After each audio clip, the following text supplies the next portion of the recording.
Important update about YouTube playlists. Hey everyone. We've received many messages asking why our YouTube playlists aren't showing up. Do we create YouTube playlists? Yes, we absolutely do. So why can't you see them? Honestly, we're not sure. We've been in contact with YouTube support for several months now, but we still haven't received a clear answer or solution. After much discussion, our team has decided to take matters into our own hands. We believe the issue might be related to the number of playlists we've created on a single channel, possibly too many. Our solution? We're launching 2 additional YouTube channels, giving us a total of 3. This way, we can organize our audiobooks better and avoid the playlist visibility issue in the future. This change only affects our YouTube audience. If you're a patron supporter, you can still access all our audiobooks by visiting the collection menu on Patreon. Thanks so much for your time and continued support. Happy listening. The Black Pearl sailed through the skies, moving farther away from the bustling naval fleet.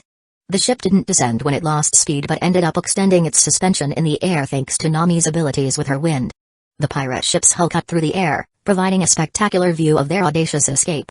On the Black Pearl's deck, the crew gathered again as the captain approached. Amidst the organized chaos typical of that crew, Lucy, the female and equally eccentric version of Luffy, stole the scene with her peculiar antics. Shishi. Just look at this. Flying through the skies as if it's the most natural thing in the world. Awesome. Lucy laughed, swinging her arms as if balancing on an imaginary trapeze. Luffy. You have a sister in the Marines. Nojiko was the first to comment when they were all gathered. Ha ha ha ha. This is Lucy, my dear twin sister.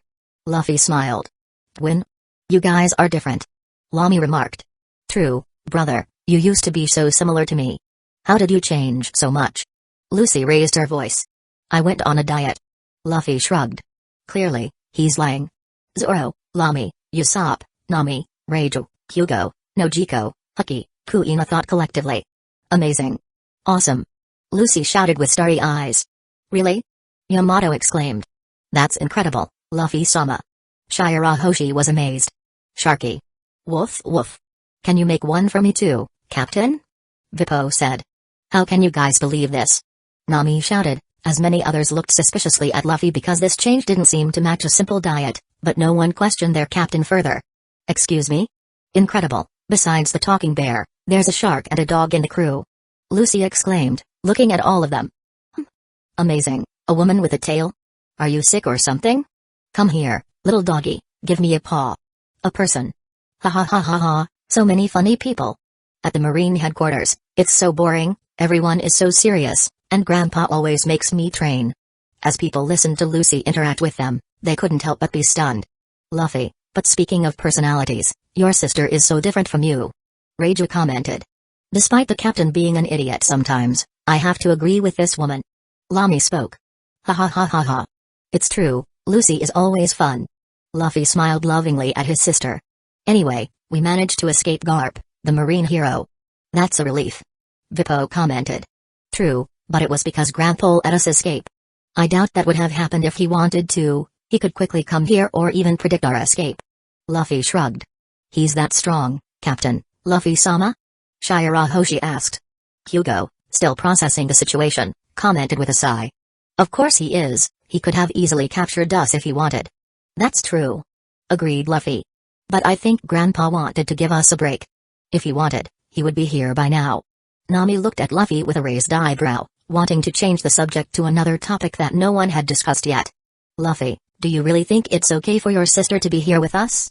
She's a Marine officer, after all. Lami nodded, shaking her head.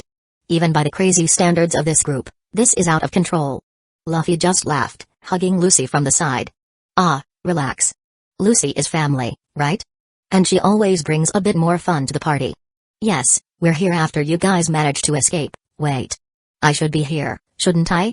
Lucy began to analyze the situation and looked at everyone. Everyone remained silent with Lucy thinking. Lucy, looking around, finally realized the incongruity of her presence on the pirate ship.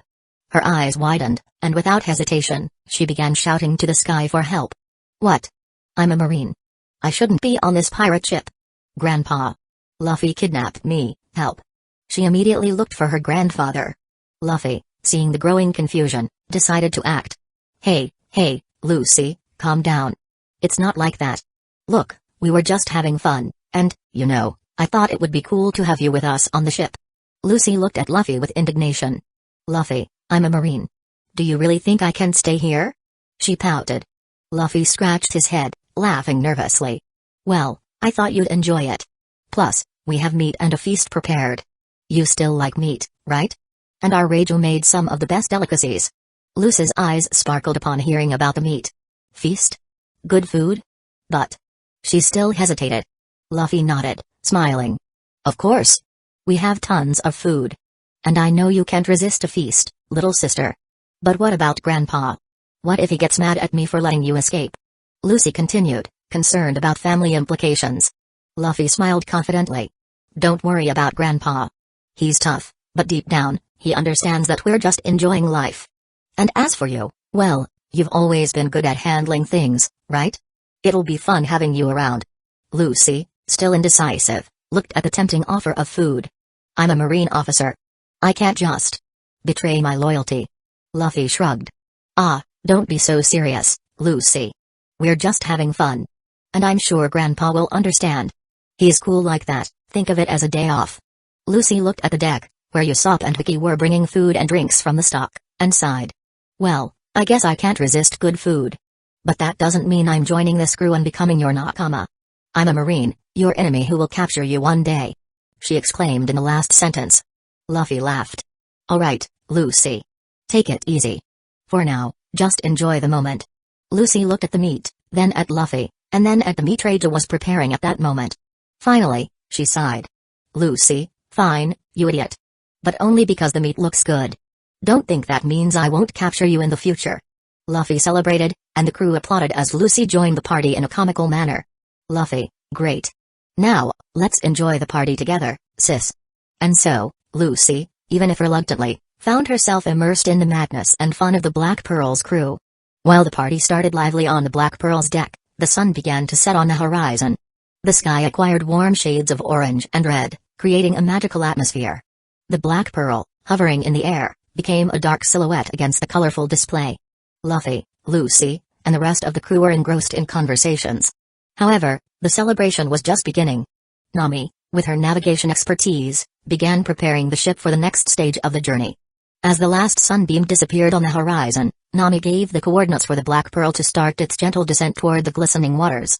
The ship descended slowly, with Luffy helping to slow it down as the hull touched the ocean's surface. As the Black Pearl began to move, the sails adjusted to catch the evening breeze as the ship sailed toward the horizon with the feast. Starlight began to dot the sky, revealing a starry and serene night. While the deck was illuminated by a lively banquet, the Black Pearl, now sailing through the dark waters, left behind a trail of silver reflections. The crew, still in a festive mood, watched the scenery unfold as the ship moved forward. Luffy, with his typical joyful expression, stood at the bow, feeling the cool night breeze. Lucy, still adjusting to the idea of being on a pirate ship, couldn't help but marvel at the beauty of the moment and the lively companionship of Luffy's crew. The feast on the Black Pearl continued into the night, extending until the dawn of the next day. As the stars shone in the night sky, the pirate crew celebrated with abundant food, laughter, and music. The aroma of delicious delicacies lingered in the air, blending with the fresh ocean breeze. The ship's deck was lit by hanging lanterns, creating a cozy and festive atmosphere. Improvised tables were set up, covered with a variety of exotic and colorful dishes. Bottles of rum circulated among the crew members, further enhancing the celebratory mood. Luffy, eating voraciously and occasionally raising his glass in a toast, was the epicenter of the fun. Lucy found herself easily drawn into the contagious party. Her quirkiness and peculiar humor blended with the moments of celebration. Hey, everyone. You have to hear the crazy stories I've experienced with Lucy. Luffy announced with enthusiasm, capturing everyone's attention. He began to share funny and thrilling stories, narrating with his characteristic animation. Laughter echoed as Luffy recalled the peculiar events that had marked his journey with his sister. And remember the time Lucy tried to use hot pepper in Makino's kitchen? Ha ha ha ha. Almost blew up the kitchen in agony. Luffy laughed loudly, and the crew members joined in with infectious laughter. Lucy, equally unabashedly laughing at her own stories, ended up joining the fun and sharing some goofy anecdotes about the captain. Laughter echoed across the deck, creating a relaxed atmosphere. Between one story and another, Luffy, now drunk, took the opportunity to thank everyone for being part of his crew. You guys are the best companions I could have at this moment. Ha ha ha ha. Wouldn't trade any of you for anything. As the sun emerged on the horizon, the Black Pearl witnessed the dawn breaking. The sunrise brought shades of pink and orange to the horizon, painting the sky with vibrant colors. The crew, despite the night of revelry, was filled with renewed energy, ready to face the challenges the new day might bring. The Black Pearl continued its journey, sailing toward the next chapter of adventures, with the crew united by the spirit of freedom and camaraderie that only pirates and a marine knew. Chapter 93, Lobetown 1. A few days later, without making stops on any island, the Black Pearl sailed directly to Lobetown. The arrival of the imposing ship did not go unnoticed, and soon, the port personnel could witness the arrival of the formidable vessel, surpassing all others in that stretch of the sea. This caused immediate panic among those present, recognizing the large Jolly Roger with a straw hat. Although Lobetown was not as grand as Goa, it was evident that it possessed a busier and more vibrant atmosphere, driven by constant trade. Lobetown, a bustling and lively city, stretched along the coast, featuring unique architecture that blended traditional styles with maritime influences. Narrow streets were lined with a variety of colorful buildings, from modest shops to lively taverns. The port, a vital part of the city, was filled with a diverse mix of ships, from local fishing boats to large merchant vessels. Tall towers and lighthouses marked the landscape, providing a spectacular view of the horizon and the turbulent sea. The bustling commercial atmosphere was evident in the local markets, where street vendors displayed their colorful and aromatic goods. People moved through the streets, some seeking business, while others enjoyed the relaxed atmosphere of entertainment areas. At the center of the city, a broad square was dominated by an imposing structure that served as a landmark. Large squares and parks offered open spaces for social activities, and the sound of laughter and conversation filled the air. Lobetown, with its unique combination of architecture, bustling trade, and welcoming atmosphere, was about to receive the peculiar arrival of the Black Pearl's crew, perhaps with some panic and caution. The Black Pearl entered the busy waters of Lobetown, causing an immediate commotion among the local inhabitants and the marines patrolling the port. The pirate ship, with its unique appearance and striking aura, stood out among the more common vessels, attracting curious and, in some cases, alarmed looks. Hugo, alongside Luffy, observed the unfolding commotion with a satisfied expression.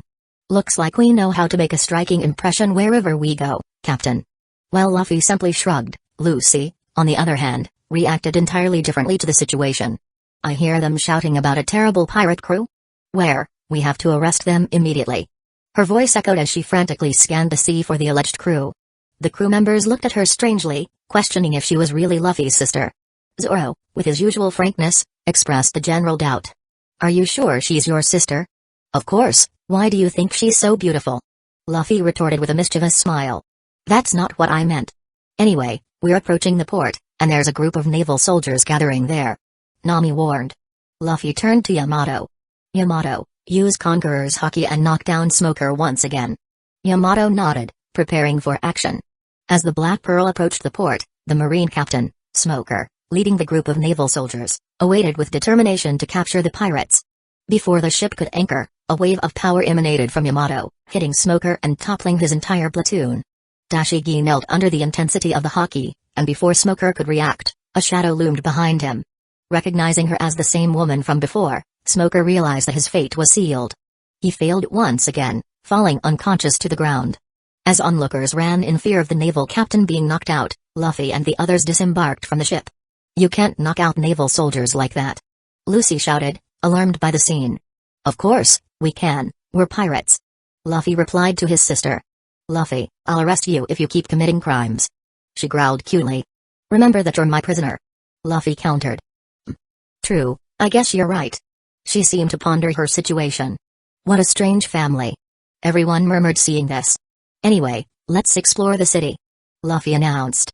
"I'll stick with my troublemaker sister and Shirahoshi. If you want to accompany me to the execution square, feel free. Otherwise, you can do whatever you want in the meantime. We have money, and we can enjoy this afternoon before setting sail for the Grand Line," Luffy proposed, and everyone began to consider their options. He wanted to stay a day, but with his grandfather on his tail, he needed to leave. "I'll talk to my replica over there," Kuina asserted. "I'm going to buy new swords." Zoro planned his activities in the city. "I'm going to explore," Usopp announced. "I'll accompany Usopp." Hugo decided to follow him. "I'll be exploring too," Lami affirmed.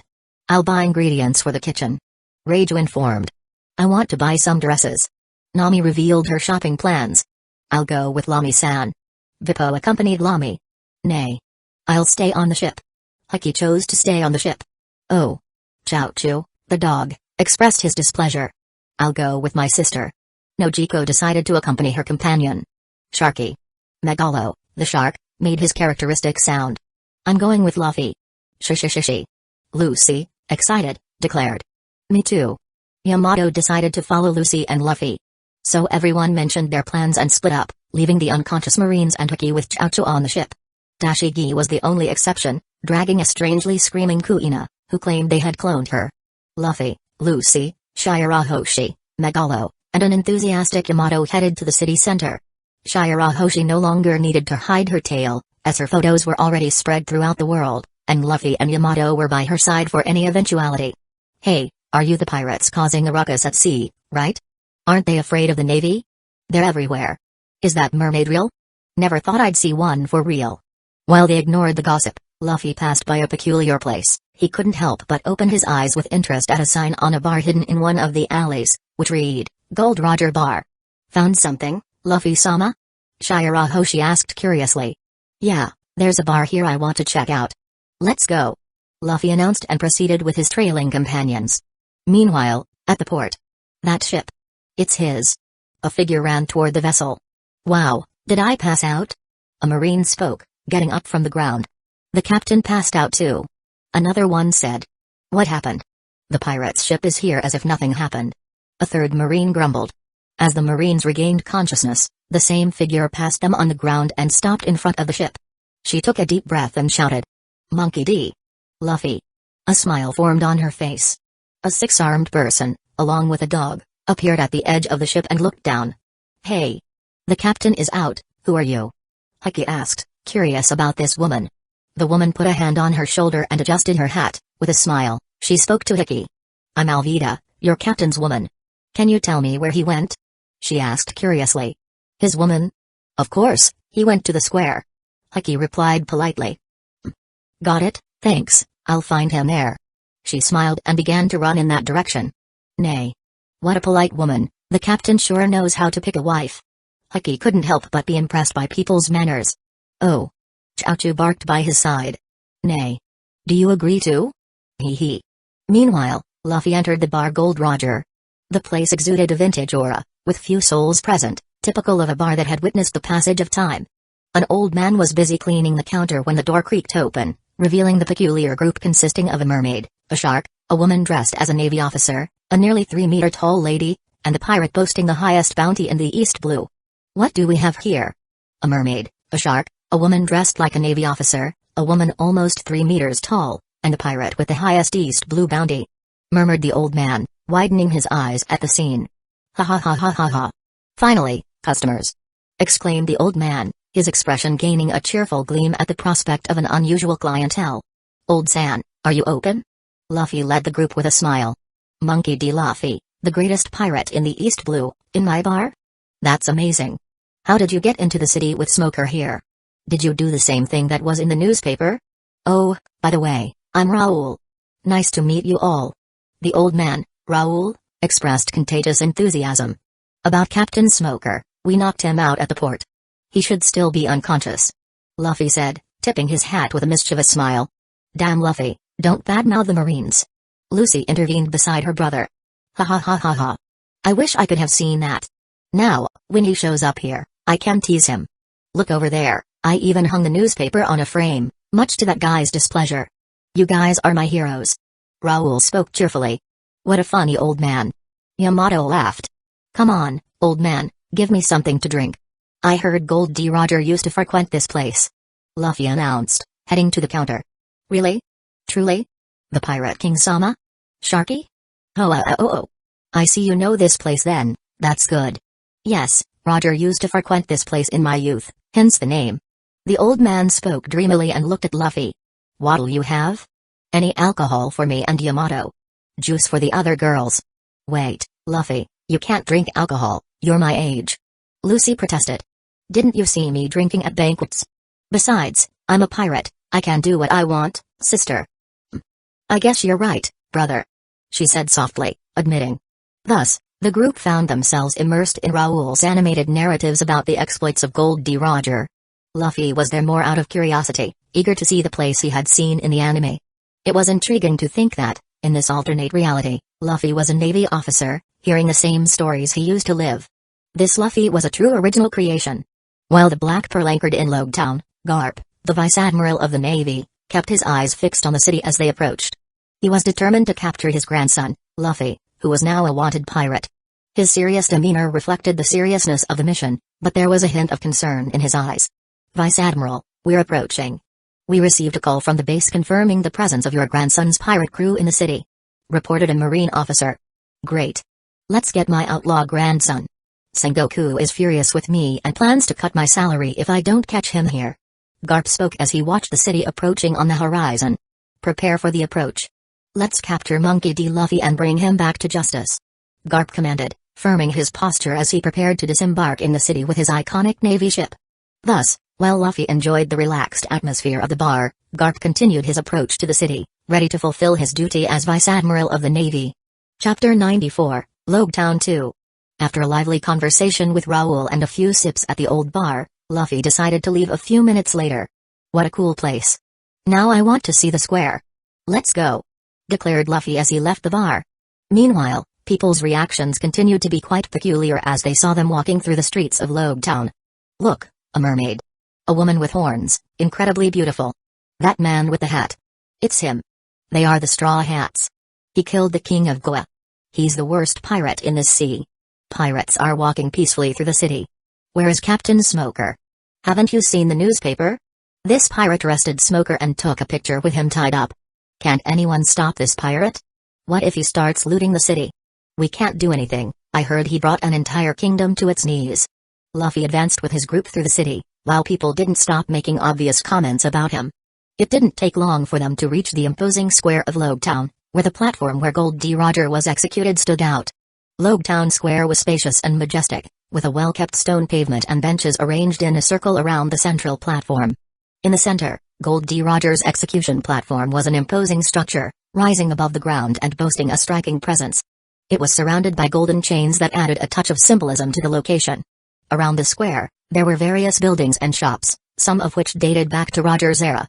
Statues and monuments honored the city's rich history, while cobblestone streets provided a picturesque and historical atmosphere. The square was often visited by tourists and local citizens, but the arrival of some of the Straw Hats certainly added an extra dose of excitement to the environment. People gathered, looking at the famous captain, taking some pictures, and murmuring to each other as the pirates explored the iconic location. The atmosphere was charged with excitement and curiosity. Look, this is where the Pirate King met his end, said Luffy, opening a smile. It's so grand. This happened right here?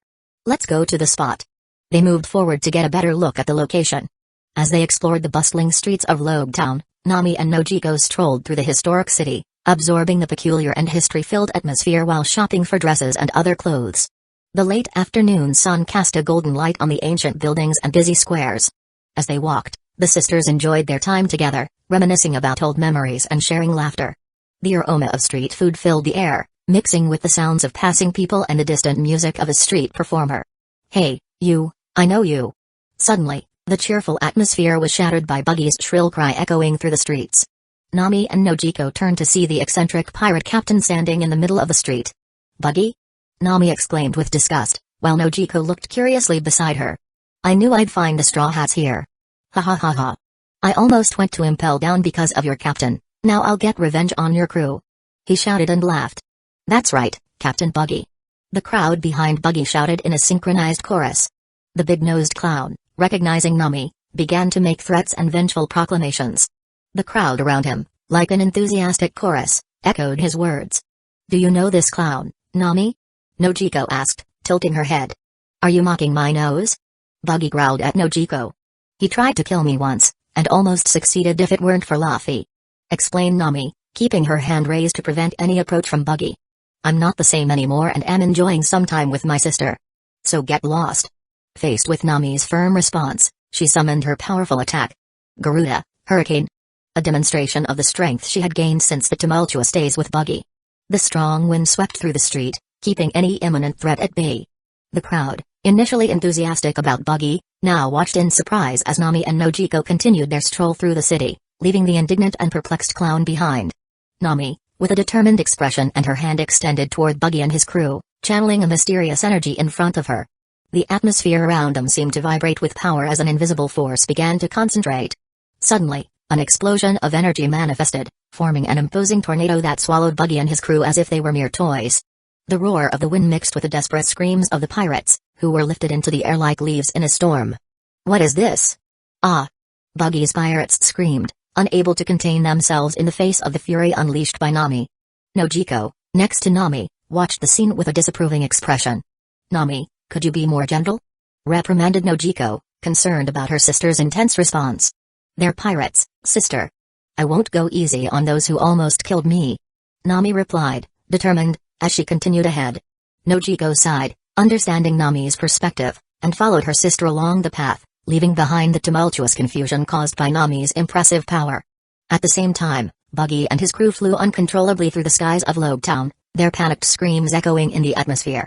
The energy tornado unleashed by Nami propelled them upwards and sideways, like leaves carried by the furious wind of a storm. Buggy, with his detached head, desperately tried to control his chaotic trajectory. His dismembered body was thrown from side to side, while his fellow pirates followed the same fate. In the midst of chaos, members of Buggy's crew were thrown in different directions, each experiencing a tumultuous journey through the sky. Some spun disoriented in the air before colliding with building roofs, trees, or posts, while others were thrown to more distant parts of the city. The population of Lobetown, watching perplexed at the spectacle, saw members of Buggy's crew falling like uncontrolled meteors. With each impact, a cloud of dust rose, and the cries of pain and confusion from the pirates filled the air. Meanwhile, Buggy continued his tumultuous journey through the sky, desperately trying to find a way to land or at least control his disordered trajectory. Nami's attack proved to be more formidable than he expected, leaving him in a state of complete disorientation. Boom! The boom echoed as Buggy's dismembered body finally found the ground, his tumultuous fall ending the chaotic dance through the skies of Lobetown.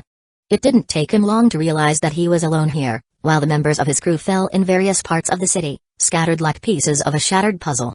Buggy rose from the ground, his body marked by scratches and bruises from the fall but still pulsating with life. As he tried to recover, he couldn't help but snarl in disbelief at Nami's feat. How did she do that? Did she gain new powers with a devil fruit? Buggy questioned, his voice laden with incredulity. The image of the frightened girl he almost killed once had now transformed into a woman who launched him through the skies. Around Buggy, local spectators startled to see the clown descend abruptly from the skies. The surrounding air was filled with murmurs of surprise. While trying to make sense of what had just happened, Buggy shook his head, attempting to dispel the confusion clouding his thoughts and sought to understand where exactly he was at that moment. "Hey, it's that clown. Ha ha ha ha ha. Look at his nose. Hey, Buggy. It's good to see you again." Buggy looked with hatred ahead and saw a group of people on the platform in front of him, a place Buggy knew well. It was the place where they executed his captain, which he personally witnessed in his youth, and the man who was there was the one he wanted to kill, the Straw Hat. He was in the place where Gold Roger died, how not to be moved. When Luffy arrived at this place in the square, he wasted no time in climbing the platform, and everyone followed him with curiosity. People noticed this activity, and as everyone was already talking about the terrible pirate who arrived in the square, it didn't take long for everyone to see him in that place. Feeling the eyes of the whole square on him, Luffy didn't waste time and took a deep breath, shouting to the entire city with his voice amplified 30 times. "Listen, all inhabitants of this city, today I am here to declare that I, Monkey D. Luffy, will conquer all the seas. Remember my name and my words." "Ha ha ha ha." Luffy shouted, and every ear in Lobetown felt those words. "Luffy? What is he up to this time?" Kuina muttered in front of her copy in a corner of the city. "Ha ha ha. The captain knows how to grab attention as always." Hugo laughed, and Usopp nodded beside him near a church. "Luffy." Nami grimaced as she walked with her sister down a street. "Ha ha ha ha." Nojiko laughed. "TSK." Zoro heard from inside a shop and glitched while getting new swords. Lami, Bippo, Raju also heard without any surprise, as the captain was a man to do these unexpected things, and they continued with their tasks while exploring Lobetown. "Vice Admiral." "That." A voice was heard in the port. "Yes, my grandson is up to something again, let's go get him," Garp said, leaving the ship. "And their ship?" The same marine pointed to the large black pearl anchored there. "Leave it, there's only a fishman and a dog on it, our priority is my grandson," Garp said and moved on. Smoker, already conscious, appeared and greeted the Vice Admiral, following him to the square. "They got you good, Smoker." "Boo-ah ha ha ha ha ha ha." Garp couldn't help but laugh at Smoker's disheveled appearance. "They have someone who knows hockey, I was knocked out twice by the same woman. Smoker growled. Oh? So Luffy already has someone who knows how to use hockey? That damn brat, where did he get that person in the East Blue? Garp reflected, and they continued walking through the city to the square. Luffy had calmed down after his companions shouted at him not to use his powers to amplify his voice like that. Everyone had earaches now.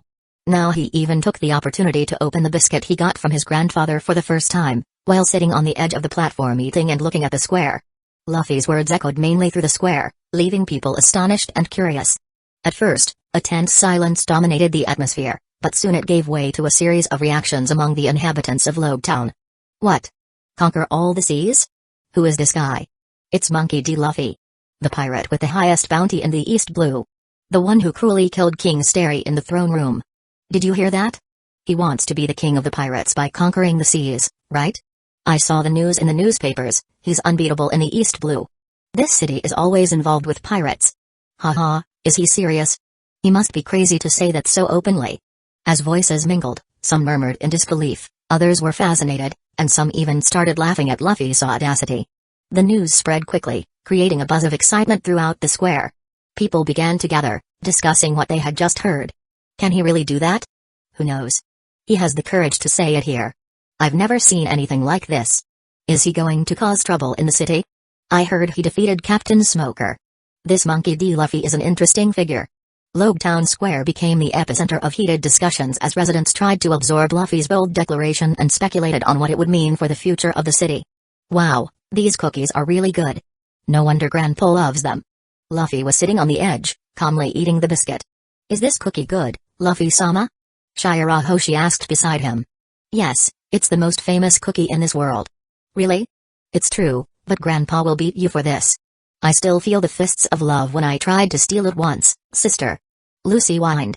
At that moment, Luffy turned his attention to the sky and noticed Buggy, the clown, plummeting from the air, a sight that surprised him. After seeing him fall to the ground, Luffy didn't forget to greet the clown. While his eyes were fixed on Buggy, the clown managed to rise from the ground and uttered words full of hatred toward Luffy. Straw Hat, I finally found you. I'm going to kill you. Ah. However, he didn't have a chance to finish his threat, as an apple hit him from behind with a thunderous impact. Boom. Buggy was sent flying until he collided under the platform, while a female figure emerged, revealing herself as the one responsible for the surprise attack. Finally found you. The figure that hit Buggy shouted to Luffy with a big smile. Who is she? She looks strong. You. Luffy, wide-eyed, watched the woman advance toward the impact site, ready to continue the confrontation. Luffy jumped from the platform to the ground with his cookie in hand, while in the audience formed by those present, Lucy and the others watched the scene with growing curiosity. Took a while, but I finally found you. The woman proclaimed as Luffy reached the ground. In an unexpected moment, Lobetown's bustling square was suddenly filled with murmurs again as the events unfolded one after the other, while an imposing figure approached Luffy. The crowd moved away to give space, and there she was, Alvida, the Iron Mace. Known for her unique and intimidating appearance, despite being extremely beautiful. With a firm and confident stride, Alvida advanced, making her way through the streets as passers-by stepped back, creating an involuntary corridor for her passage. Her black hair gracefully fell over her shoulders, contrasting with her smooth, fair skin. What stood out the most, however, was the remarkable change in her appearance since being transformed by the Sub no Mi. Where there was once an awkward figure, now stood a slim and attractive woman. An aura of confidence surrounded her as she moved, and the sound of her footsteps echoed through the environment, echoing the transformation that the devil fruit had provided. Onlookers couldn't help but stare, some with looks of surprise, others of fear, but all recognizing Alvida's imposing presence, which was becoming famous. Her entrance not only defied expectations but also added a new dynamic to the already lively square scene. I don't know her. Lucy commented as she saw this. Neither do I, but Luffy seems to know. Yamato said. Sharky. She must be a dear friend of Luffy-sama. Shirahoshi spoke as Luffy and the woman approached with people moving away from them but with eyes fixed on the pair. Why are they kissing? Lucy exclaimed, intrigued by the situation. Chapter 95, Lobetown 3. Alvida's eyes scanned Luffy as he proclaimed his ambitions to the entire city. He was different from before, no longer wearing simple, tight-fitting clothes that seemed too small for him. Now, he was imposing, his aura even more befitting of the man he had become. Dressed in black with his front exposed, a pistol at his waist, his entire appearance screamed power and audacity. A mix of emotions bubbled within her. A combination of admiration, respect, and gratitude. The man before her was not just the captain of the Straw Hat Pirates, he was someone who had radically changed her life, giving her a new perspective and self-confidence. Watching him, Alvida remembered the time when she was considered ugly and overweight. Before the mysterious transformation of the Sub no Mi, she would always make her crew say she was the most beautiful, but it was an excuse to deflect her lack of self-confidence. She knew they spoke out of fear, but this man spoke sincerely. Despite saying she was still ugly and fat on the outside, he exuded a confidence that she could be beautiful. In his unique sincerity, Luffy had accepted her as she was and saw the beauty that lay beneath the surface. He declared her his soulmate, a connection that transcended appearances and physical changes. Now, in the presence of the man whose existence had inspired her to become who she was, Alvida felt her heart beat faster. He was not just an ally now, he was someone for whom she harbored deeper feelings. Hearing his bold words echoing in the square, Alvida decided to act on her own desires. Thoughts swirled in her mind as she advanced, determined. The man before her was not just her captain now, but someone she desired in ways that would not have been imaginable in her old days. The change Luffy had brought to her life now urged her to make a decision, one that could alter the course of their destiny and relationship. Alvida's heart pounded as she approached, ready to express her feelings in an unexpected way. The punch he called the love punch had indeed worked wonders on her. Thanks to that, she had changed, becoming beautiful to be with her man. She had left her old crew and followed her new dream, standing by this man. As Luffy approached, casually enjoying his biscuits, Alvida felt a mix of nervousness and excitement. Each of his steps seemed to bring a palpable change to the surrounding atmosphere. She didn't hesitate, she couldn't wait another second to express the whirlwind of emotions within her. Without wasting time, Alvida ran towards Luffy with determination. Her feelings, once kept in her heart, exploded in a bold and fearless demonstration. With a decisive gesture, she aimed her lips at his, sealing a kiss that transcended words. The world around them seemed to freeze for a moment as that intense moment united two souls in a unique way. Alvida's kiss was laden with meaning, an expression of years of gratitude, love, and mutual transformation. She knew that from this moment on, Luffy would become the most important person in her life. The initial embarrassment she felt dissipated in the certainty that this was the path she had chosen. After the bold kiss, Alvida pulled away from Luffy, but the gaze between them remained intense, as if they had shared something deeper than words could express. Luffy savored his biscuits with his characteristic nonchalance, while Alvida was immersed in the realization of having found the man who had changed her life. Alvida looked into Luffy's eyes with a shy but joyful smile. "I've finally found you, my love," she said, revealing her emotions sincerely. Luffy, in turn, laughed casually. "Ha ha ha ha. You look stunning right now." And bold.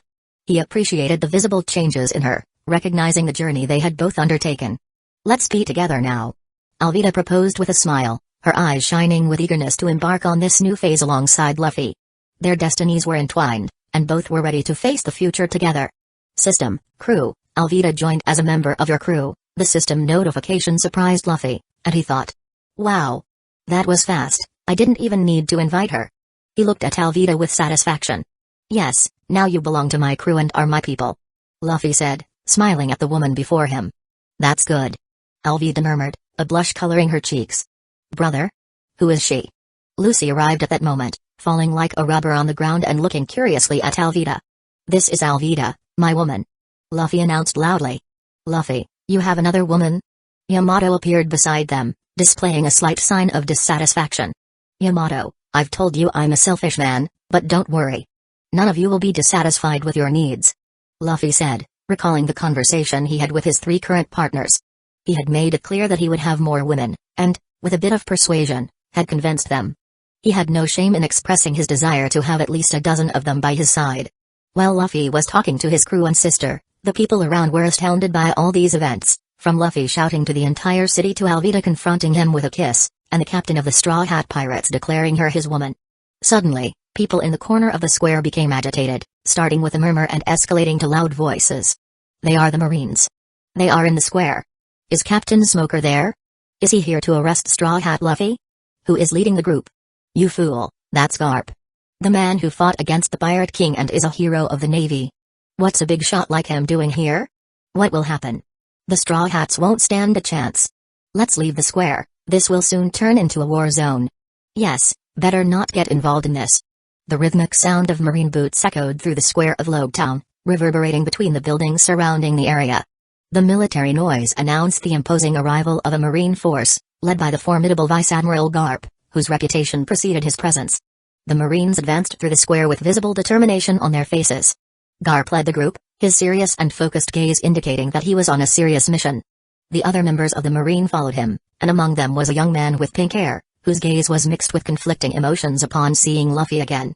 As the Marines advanced, a wave of whispers began to spread among the city's inhabitants. Some nervously exchanged glances, others raised their eyebrows in anticipation, and the bravest whispered to each other. The news of the possible confrontation spread rapidly, causing a growing agitation among the city's inhabitants. Some backed away, concerned about the imminent clash between pirates and the Marines, while others approached to observe the unfolding events. Garp spotted Luffy among the crowd below the execution platform with an unconscious buggy beside them, and his expression hardened even more. He was determined to capture his grandson and put an end to Monkey D. Luffy's pirate antics. Kobe, on the other hand, felt a mix of respect and concern as he faced his former friend who had once helped him. Luffy, in turn, remained calm, looking directly at Garp. He knew the confrontation was inevitable, but his fearless spirit did not waver in the face of the impending battle with the Marines. The square was now filled with palpable tension, awaiting the unfolding of the clash between the forces of the Marines and the pirates challenging the status quo. Luffy-sama. Marines incoming. Shirahoshi came to his side with concern. The tension in Logtown Square was almost palpable, a nervous silence settling in as Shirahoshi warned about the arrival of the Marines. The audience around watched with curious and apprehensive looks, aware that a confrontation was about to unfold between the pirates led by Luffy and the Marine forces. Marines are coming, we have to escape. Lucy shouted, and Alvida looked at her with a confused expression. But aren't you a Marine too? She asked Luffy's sister. Oh, right, sh. Lucy scratched her head as she became aware of that. In the center of this tense scenario, Luffy observed the arrival of Garp, Smoker, and, to his surprise, Kobe. The Straw Hat Captain's excited expression brightened upon seeing his acquaintance after not seeing him for a month, alongside his grandfather. Kobe! Luffy shouted, his voice full of enthusiasm, as his gaze met that of the young Marine. Still beside Garp, Kobe was the same as ever, displaying a mixed expression of anxiety and fear, a reminder of the situations he had been through with Luffy and hearing about the exploits of the man who hitchhiked with him to Shell City. Kobe, alongside Garp as recommended by his grandson, was visibly disoriented at the imminent encounter with Luffy. Garp, calm and laid back, chewed his biscuits, observing his two grandchildren with an affectionate gaze. The former Vice Admiral had gone to Shell City to recruit Kobe, pleased to see the potential that Luffy had mentioned earlier. Luffy. Kobe murmured, his words carrying a mix of emotions, from gratitude to a certain apprehension about what was to come, as he knew deep down that he wasn't ready to fight Luffy yet. Garp's gaze, as he walked in his peculiar way, conveyed a serenity that contrasted with the imminent confrontation. He was there not just as the Vice Admiral of the Marine but as Luffy and Kobe's grandfather. Beside Luffy, Alvida watched the scene with surprise, realizing Kobe was there. Her expression was a mix of curiosity with her former jack-of-all-trades in the Marines. Hey, Kobe, so you became a Marine? Alvida asked, staring at the young man with an apple in hand, as if he were a potential victim in the upcoming moments. Who are you, and why do you know me? Kobe, somewhat frightened by the presence of the woman beside Luffy, sought refuge next to Garp. However, the Vice Admiral was completely absorbed in his biscuits, seemingly ignoring the situation as he observed his grandchildren. Kobe, you don't remember, this is my wife, Alvida. Your former captain when you were a prisoner. Luffy announced, displaying a confident smile. Luffy's words made Kobe's eyes widen in shock. Alvida! He exclaimed, surprised by the revelation and reliving memories of his time as a prisoner under her command. The woman before Kobe was no longer the same as he remembered. Her previous form, marked by fat, had transformed into extraordinary beauty. How is this possible? He wanted to shout, feeling a mix of shock and disbelief. Internally, Kobe questioned how Alvida had transformed so drastically. Old memories of when Luffy proclaimed that she would become the most beautiful woman in the East Blue echoed in his mind. At the time, Kobe thought his captain was delirious, but now, seeing the transformation, he realized that Luffy had been right all along. Kobe-kun, don't be surprised. My husband always said I would become the most beautiful woman in the East Blue. Alvida replied with a smile laden with arrogance. Do you know what they're talking about? Lucy asked curiously. Maybe Luffy-sama met her before he met us. Shirahoshi pondered, emitting a curious tone. Sharky. Megalo agreed with an affirmative nod. Damn Luffy. He said he'd have multiple wives. Yamato growled with displeasure. I still haven't. Kobe was lost for words, but was interrupted by Garp at this moment. Monkey D. Luffy. Crack. I'm here to arrest you. Crack. His grandfather spoke while munching on his biscuits. Hello, Grandpa. Crack. How are you? Crack. Luffy began eating his biscuit too. Damn Luffy, crack. You took my caramel-flavored crack biscuit. That one's really crack. Good, Grandpa. What crack flavor is that in your hand? Crack. Corn-flavored crack. It's really crack. Good. I see crack. Crack. Crack. Crack. Crack. The only sound in the square was the noise of bites on biscuits, between grandfather and grandson, while all opposing groups looked on without knowing what was happening. As the Marines were lost, unsure of what to do, since their vice admiral was in front of the pirate eating biscuits, Smoker looked at this scene behind Garp with a furrowed brow. Kobe was stunned, seeing that the Marine hero was as peculiar as Luffy. Luffy's group was also lost, Lucy with an animated look, Yamato curious, Shirahoshi trying to study Luffy with his grandfather, and Megalo nervous, realizing that the situation was not favorable. Comedy permeated the atmosphere as biscuits were devoured in a surreal atmosphere. Crack. Crack. Crack. I visited the Goa Kingdom, crack. You created a huge mess that shook the world, crack. His grandfather spoke in a serious tone. Crack. Makino isn't a great queen, crack. Luffy laughed. She will be, crack, no one will question her, crack. Not after you said she was, crack. Shank's wife. Crack. That's crack. Good. But still, crack, I have to crack. Arrest you in the name of the Navy, crack. And justice. I understand, crack, you're just doing your, crack, job. Grandpa, crack. So, crack. Get ready, crack. Everything, crack. Right. Crack. Crack. Crack. Crack. Are you just going to keep eating? Smoker couldn't take it anymore and shouted angrily. It had been 5 minutes since the start of this strange scene of incessantly devouring biscuits. Captain Smoker. They fell asleep, said a dazed soldier. Luffy fell asleep in front of Garp, and his grandfather did the same. Snore, snore, snore, snore. The silence in the square was broken only by the synchronized snores of the two, pirate and marine, asleep, while the people around tried to understand what had just happened. The square was enveloped in a strange silence, interrupted only by the continuous snoring of the two sleeping pirates. Yamato was stunned, unable to comprehend how such a serious situation had turned into a scene of collective slumber. How can they sleep? Yamato exclaimed, her expression of disbelief intensifying. Yamato-sama, Lucy also fell asleep. Shirahoshi murmured with a tone of fear, watching the surreal scene before them. Snore, snore, snore. The persistent snores of Garp, Luffy, and Lucy echoed in the square, amplifying the perplexity of those present. Even Megalo, the shark leopard, seemed confused by the situation. What's wrong with this family? Everyone thought, looking at the siblings and the grandfather asleep in the middle of a possible fight between Monkey D. Luffy and Monkey D. Garp. Boff, the bubble on Garp's nose burst, bringing him back to consciousness. His eyes narrowed upon seeing Luffy and Lucy sleeping peacefully in front of him. Luffy. How can you sleep in the middle of a square? You too, Lucy, I'm going to throw you into a jungle to learn some manners. Garp growled as he threw a punch at Luffy, waking him abruptly. Grandpa. I think I slept. Ha ha ha ha ha. Luffy felt the pain in his head and looked at his grandfather retreating a few meters away. He laughed awkwardly, scratching his head. You think you slept? Everyone exclaimed, still stunned by the bizarre turn of events. Anyway, let's end this. I came to arrest you, my rebellious grandson. Get ready. Garp roared, throwing his bag of biscuits away and staring at Luffy seriously. Okay, Grandpa. Let's end this. Luffy also threw his package of biscuits away, assuming a serious posture. They were about to clash once again, but the surrounding atmosphere still exuded a comedic tone due to the surreal nature of the situation. Chapter 96, Logtown 4. The Logtown Square was illuminated by the light of the purple flames beginning to envelop Luffy's body. The transformation of his devil fruit was in full force, giving him an imposing and terrifying appearance with strange scales and growing horns that stood out. Yamato, get out of here with the others and prepare the ship, ordered Luffy, his firm voice echoing through the square as his eyes remained fixed on Garp. Yes, Luffy. Let's go, replied Yamato, leading Shirahoshi, Megalo, Alvida, and a certain Lucy away from the impending battlefield. Garp, in turn, didn't let Luffy's provocation go unnoticed. Don't think you'll escape this time, Luffy. And Lucy, where do you think you're going?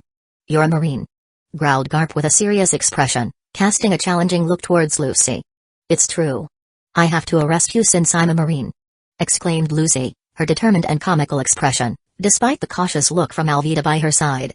"Let's fight, Grandpa," declared Luffy, and immediately his devil fruit entered the second phase. The transformation happened spectacularly. His skin acquired a purple hue, muscles increased, and scales like armor began to appear in various parts of his body. 2 horns grew on his head, enveloped in purple flames that illuminated the square, leaving everyone present in awe. "That darn devil fruit, I don't know how you got it, but I'm going to beat you with my fists, you brat," growled Garp, watching his transformed grandson with a mix of surprise and determination, much like the first time he witnessed his grandson's strange powers. The square was enveloped in an aura of tension as the confrontation between grandfather and grandson intensified while Yamato was running to get away with the others, marking a crucial moment in Logue Town. "Is this the power of Garp's grandson? A mythical zone?" murmured some Marines, watching with admiration Luffy's transformation. "So hot. I can feel the heat from here," commented another Marine, stepping back a bit due to the intensity of the flames. "So cool," exclaimed Lucy, her eyes shining like stars at the supernatural spectacle before her. But even with the stunning scene, Yamato and the others couldn't divert their attention for long. The Marines under Garp's command, led by 2 commodores, 3 captains, 1 commander plus Captain Smoker from Logue Town, were quickly approaching to face Luffy's crew. "Leave that for later, we have to deal with the pirates.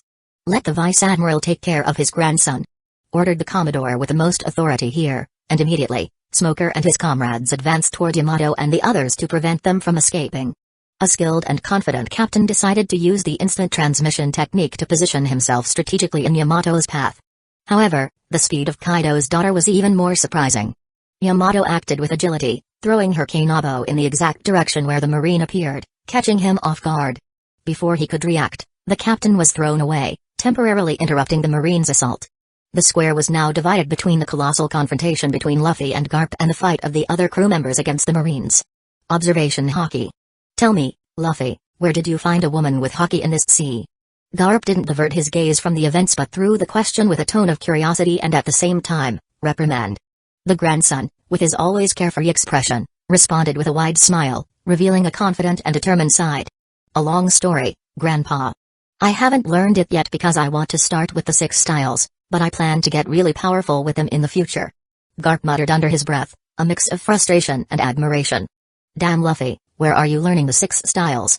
His grandson possessed marine techniques, had acquired powerful allies like Yamato, and hid a series of secrets. "Whatever, I'll beat you with my love fists so much that you'll spill everything to your grandpa," Garp declared with a mix of authority and affection, preparing for the imminent battle. He unleashed a surprising attack, combining instant transmission and Haki, directing it to the center of Luffy's chest. Luffy, caught off guard by the speed and strength of the attack, was thrown away, flying with impressive force. The crowd reacted with murmurs of amazement, some surprised cries echoing among the spectators. Meanwhile, Buggy, recovering from the wreckage beneath the platform, rose with indignation. His expression of anger was visible as he sought answers. "Damn! Who hit me? I'll kill that person!" Boom! A blast resonated, interrupting Buggy's furious speech. The sound echoed through the skies of Logue Town, creating a moment of tense suspense. Before Buggy could articulate any reaction, a swift projectile, courtesy of Luffy's explosive momentum, struck him squarely, causing the clown to collapse unconscious once again, his limbs contorting like those of an uncontrolled puppet. The execution platform, already weakened by previous events, couldn't withstand the impact of Luffy's attack. The structure fragmented, collapsing amid a spectacle of debris scattering like petals in the wind. The dust of chaos floated in the air, adding a touch of dramatic tension to the scene. In the face of this chaotic panorama, civilians, moved by survival instinct, began to hurriedly move away. Fear reflected in their frightened gazes and expressions of terror. Some whispered words of concern, while others let out nervous cries. The space once occupied by a curious crowd now transformed into empty corridors as people sought safety, trying to escape the imminent chaos unfolding. Luffy emerged from the rubble with an expression oscillating between pain and determination, blood dripping from his mouth. "Dang, that hurt," he grumbled, injecting a touch of peculiar humor into the situation. Luffy's eyes, serious and determined, fixed on his grandfather, about 30 meters away. A flaming aura began to envelop his fists, standing out against the chaotic backdrop of Logue Town. It was as if the air around Luffy was about to ignite. Ifrit, incendiary explosion. Luffy's cry echoed through the square, his voice loaded with power and determination. His punch headed towards his grandfather, despite the distance, now infused with a large amount of purple fire, unleashed an impressive explosion across the entire space in front of him. The destruction was instantaneous, growing from his punch, releasing it. In a radius of 40 meters in front of Luffy, the ground turned into a sea of flames and chaos. The purple fire, burning and voracious, rose like an awakened beast, cracking the ground with its destructive power. The sight was spectacular, a mix of fury and splendor in flamboyant hues. Garp, even surrounded by flames, remained standing. His impassive figure cut through the chaos amidst the explosion. The fire covered him like an aura, but he seemed unfazed, defying the flames with an unshakable expression as all the chaos erupted in front of him, seemingly unaffected as he was covered by the flames. Boom! The explosion reverberated through the center of the square, shaking the ground and filling the air with the deafening roar of impact. Spectators and onlookers, overtaken by panic, began to realize that this was not a safe place. Chaos set in among the crowd, turning the once lively square into a field of frantic escape. Amidst the screams and confusion, people dispersed, recognizing that they were in dangerous territory. The battleground became a focal point of destruction, leaving the square inches a state of turmoil and desperation. The tumultuous scene in Logtown's square unfolded, capturing Lucy's attention. So powerful. Lucy shouted, her voice lost amid the chaotic noises of the confrontation. Indecision lingered in her eyes, but a firm resolution began to take shape. She couldn't stand still while the battle unfolded before her eyes. The young Marine, torn between the duty to aid her grandfather Garp and the need to assist the men trying to capture her brother's friends. The moral dilemma of fighting for the Marines against friends she made in the last few days weighed on her shoulders, but her loyalty to justice spoke louder.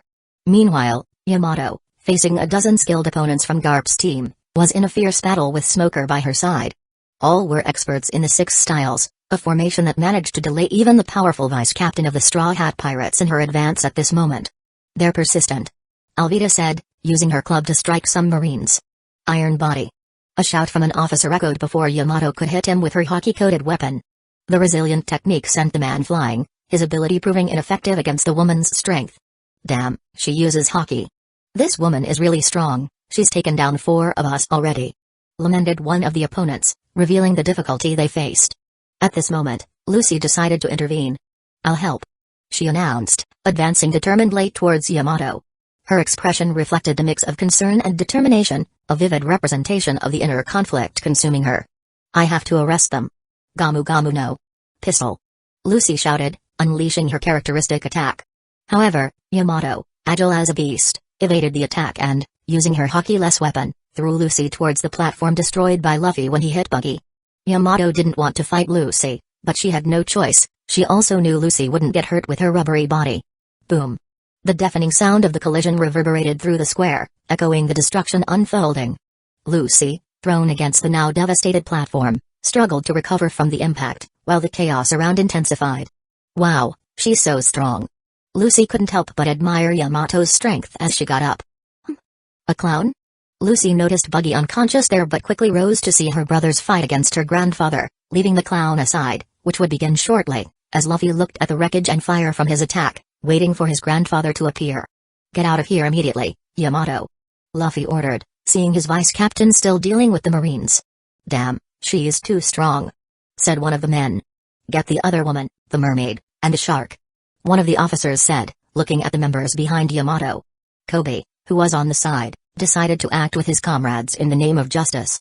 "This won't happen," Yamato spoke, releasing her hockey in such an intense way that it reverberated throughout the square, hitting all the Marines in its path and knocking them out instantly. The Marines, initially confident, were caught off guard by Yamato's overwhelming conqueror's hockey. Their bodies yielded to the pressure, losing consciousness in quick succession. Like dominoes, they fell one after another, creating a surreal scene of tough men now inert, scattered on the ground. "This," one of the Marines murmured, eyes wide with disbelief as he witnessed his colleagues collapsing around him, as if struck by an invisible force.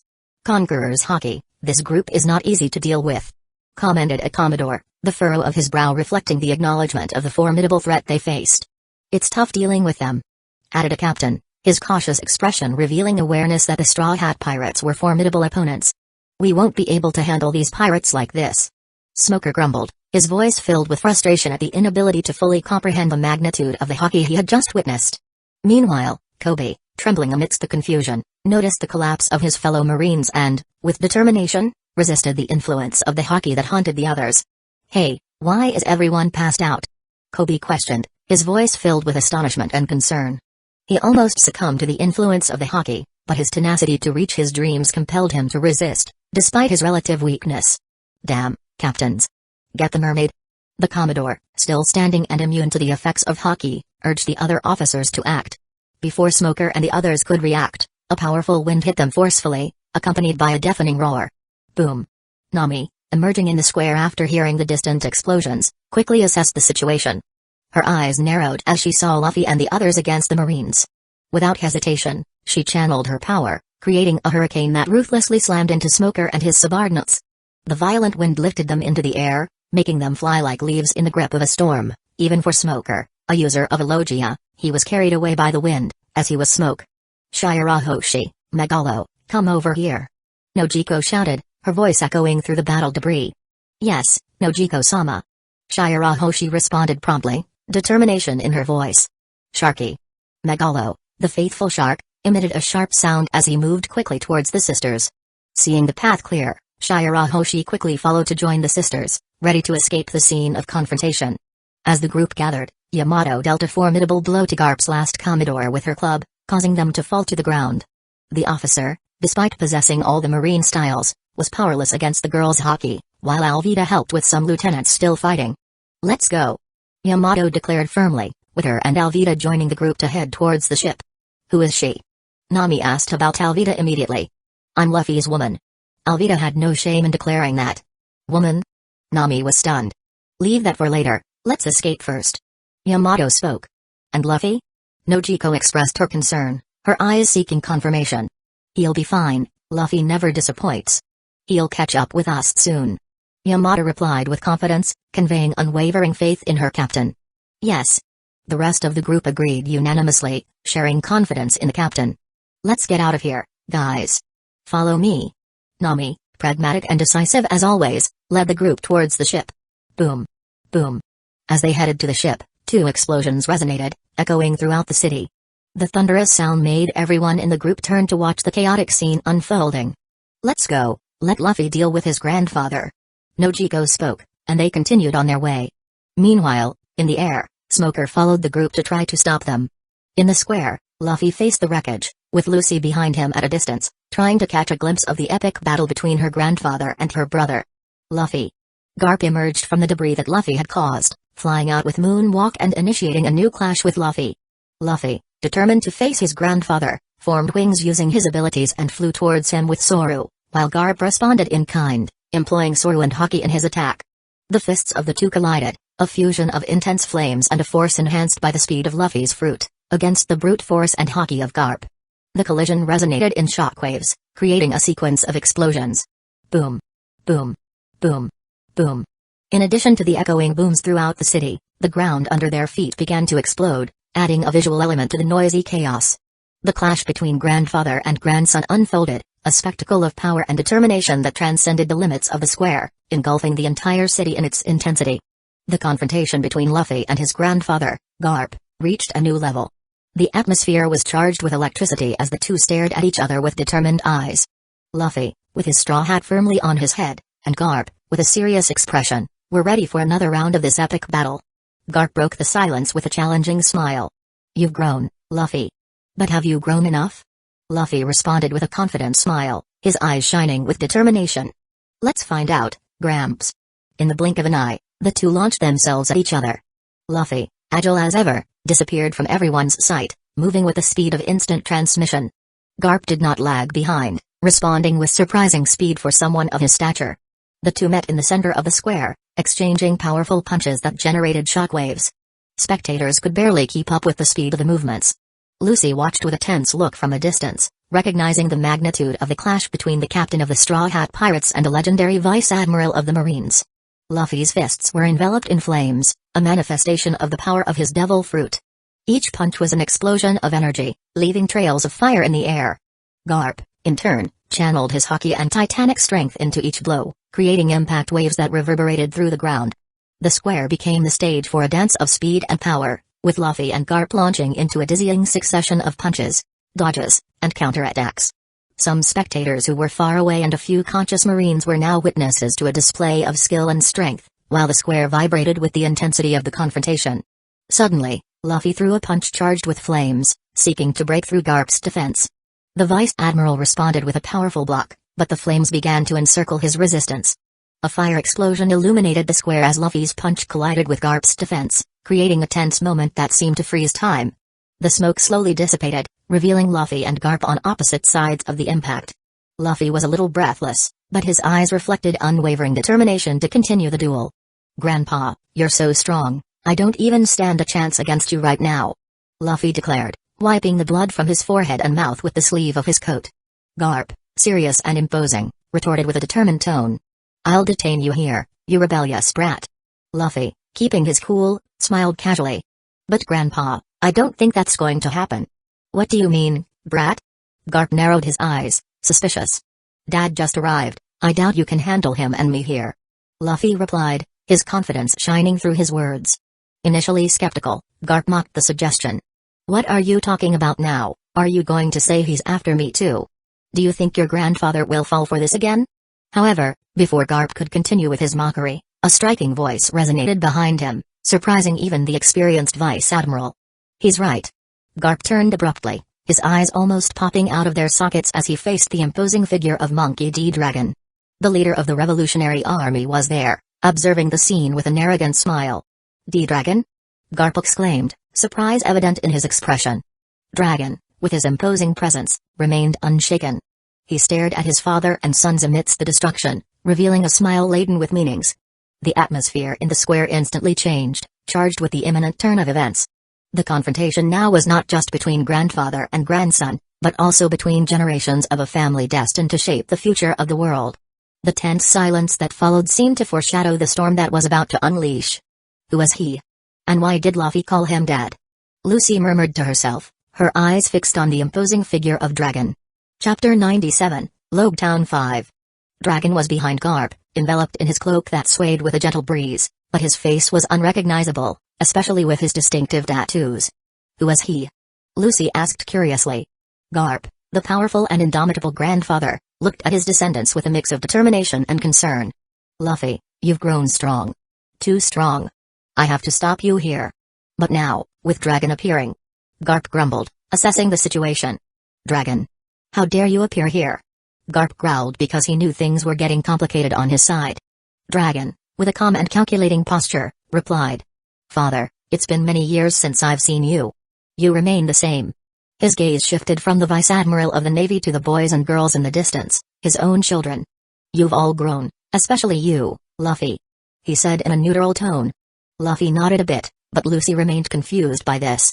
People around, especially the Navy officers who had their eyes on the battle after the Straw Hats escaped, now couldn't help but exclaim at Dragon's sudden appearance in Logetown Square. Who was that?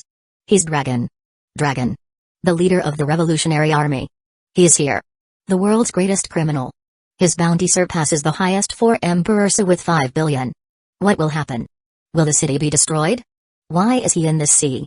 What the hell is happening for such a big shot to appear in the middle of Garp and his grandson's fight? Have faith in Garp. He fought against the king of pirates in his era, now he can deal with them. They're talking among themselves, I can't hear, but it's strange." As people expressed their thoughts and fears, Luffy looked at his grandfather and father, in a relaxed manner for a family reunion. He had some doubt that he would find this man in this city, but in the end, he appeared at a great time, perhaps not to save him from Smoker, but to ease the pressure with Garp here would be very welcome. "Grandpa, Dad, let's settle this once and for all," he proclaimed with his characteristically arrogant smile. Lucy, who didn't know her father, was surprised to hear the mention of Dad. "Dad? You have a dad, Luffy?" she asked, her eyes widening in surprise. "You have one too, after all, we're twin siblings, remember, silly girl?" Luffy smiled at his little sister, finding amusement in her expression. "So, he's my dad too? I have a dad," she said, surprised but with a comedic touch in her expression. Dragon opened a smile for this. His daughter was quite peculiar, but his son showed a wit he didn't expect from his descendant. Keeping track of everything his son pulled off in this sea wasn't exactly small stuff. And Luffy was dominating the entire East Blue within a month of becoming a pirate and even messing with the geopolitical structure of this sea. "Dragon. What are you doing here?" Garp inquired again, his posture even more rigid. Dragon, remaining calm, explained. "I came to see my children and help Luffy escape, father. You can't take your grandson while I'm here." Garp huffed, frustrated with the unexpected turn of events. You just complicate things, dragon. But I'll make sure to use the fists of love on both my grandson and my own son. Luffy, displaying a radiant smile, intervened enthusiastically. Dad. It took you long enough, huh? I was running out of steam against Grandpa. Lucy, still a bit confused but maintaining Luffy's original characteristic energy, added with enthusiasm after Luffy's words. So, you really are my dad, your name is Dragon? That's pretty confusing, but I like it. Logue Town Square was immersed in a tense atmosphere, with the monkey family now divided between conflicting loyalties. Dragon, with a subtle smile, confirmed the surprising revelation to Lucy. You're so peculiar, Lucy. But yes, I am your father. Luffy, a challenging look in his eyes, directed his attention to Garp. Grandpa, are you really willing to take us down with the fists of love? Garp growled in response, but his determination was unwavering. Of course, I am. Don't think I'll go easy on you, you brats. Father and Luffy are against Grandpa, who should I root for? But I am also a Marine. Meanwhile, Lucy, still confused and torn in her loyalties, murmured to herself. Dragon, with his calm posture, addressed Garp. Father, you always try to resolve things with violence. Garp, inflating his fists with conviction, replied. It's the fist of love, only love is in them. Preparing for the imminent confrontation, Garp cast a sharp glance. Let's end this now, I intend to arrest you two troublemakers. Lucy, feeling the responsibility of her position as a Marine, jumped to Garp's side. Even though they were family, she was willing to stand against them.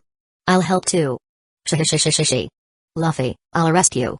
She announced with a smile, showing her determination. Luffy, now emanating his power and covered in Ifrit flames in Phase 2, laughed with enthusiasm, challenging his opponents. Let's fight, Lucy, Grandpa. Without wasting any more time, Lucy was the first to act as she gracefully leaped toward Luffy, her hand stretched out to deliver a powerful blow. Take this, brother. Gamu Gamu no. Pistol. Luffy skillfully dodged, avoiding the impact of the punch that made the ground tremble upon landing. Boom. In the blink of an eye, using his instant transmission technique, Luffy reappeared in front of a surprised Lucy. He punched his sister, his fist not enveloped in flames this time, just using it to push her away. Sorry, Lucy, but you're not strong enough to be here. Luffy said apologetically. Lucy was still surprised by her brother trying to create distance between them. However, in the midst of this split second, Garp, the protective grandfather, intervened to shield his granddaughter from her brother's onslaught. Garp blocked Luffy's punch aimed at Lucy. You won't hurt your sister so easily, brat. The force of Garp's fist of love collided with Luffy's attack, creating a shockwave that reverberated through the square. Lucy, still stunned by the rapid unfolding of events, looked at Garp with a mix of surprise and gratitude. Grandpa. She spoke with a joyful smile. Luffy, in turn, stepped back a few paces, his challenging smile remaining unchanged. Grandpa, you're still as fast as ever. As Garp prepared to deliver a powerful punch toward Luffy with the fist of love surrounded by an aura of intensity, it was about to clash with his grandson, but before the blow could be completed, a swift and electrified shadow appeared by his side. Father, you can't take your eyes off your opponent, you taught me that yourself. Spoke the voice in the electric shadow. With surprising speed, Dragon appeared next to Garp, his hands charged with electricity. In an agile and calculated movement, Dragon landed a direct punch to Garp's torso, interrupting the momentum of the fist of love that dissipated in the air.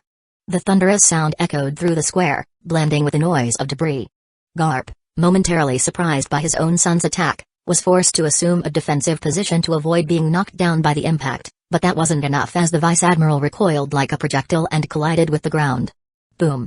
Taking advantage of the resulting chaos from this surprise attack, Luffy, still in the air, didn't hesitate to act. He swiftly approached his sister again, Lucy still suspended as well, and delivered a punch that propelled her to the other side of the square. Lucy, I hope that the next time we meet, you'll be stronger. Luffy spoke, expressing a mix of apologies and determination, as his sister moved away with the force of the impact. Luffy. Her voice echoed, filled with indignation and confusion, as she was propelled away. In the aftermath of the explosion where Garp fell, debris stirred, revealing the robust and defiant figure of the Vice Admiral emerging from the dust. A trickle of blood adorned his face. His hardened and determined gaze indicated that, despite setbacks, he was not about to back down. Next to his father, Luffy descended with characteristic grace, the burning energy of purple flames surrounding his body intensifying even more. The flames, vibrant and wild, seemed to have a life of their own, dancing in harmony with the young pirate's inner strength. At the same time, Dragon emitted pulsating electricity, an aura of intensity adding an electric dimension to the imminent conflict. "Damn brats, I'll have to take this more seriously," resonated Garp's authoritative voice, a clear sign that the Vice Admiral was about to elevate the level of the confrontation.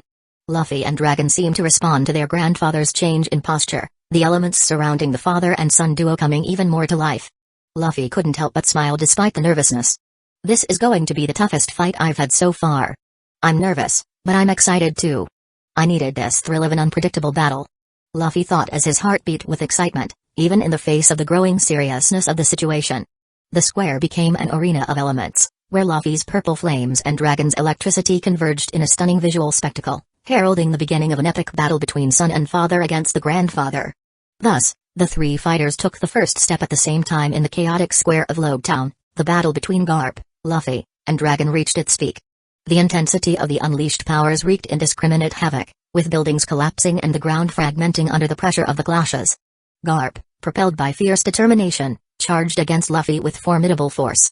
His fists of love cut through the air, seeking to hit the grandson who skillfully dodged, his purple flames dancing around him. At the same time, Dragon manipulated the elements, enveloping himself in a stormy aura as he channeled his powerful devil fruit. Luffy, even with his strength enhanced by the mythical zone of Ifrit and more fruit model, amplify human devil fruit, knew that facing Garp was a monumental challenge.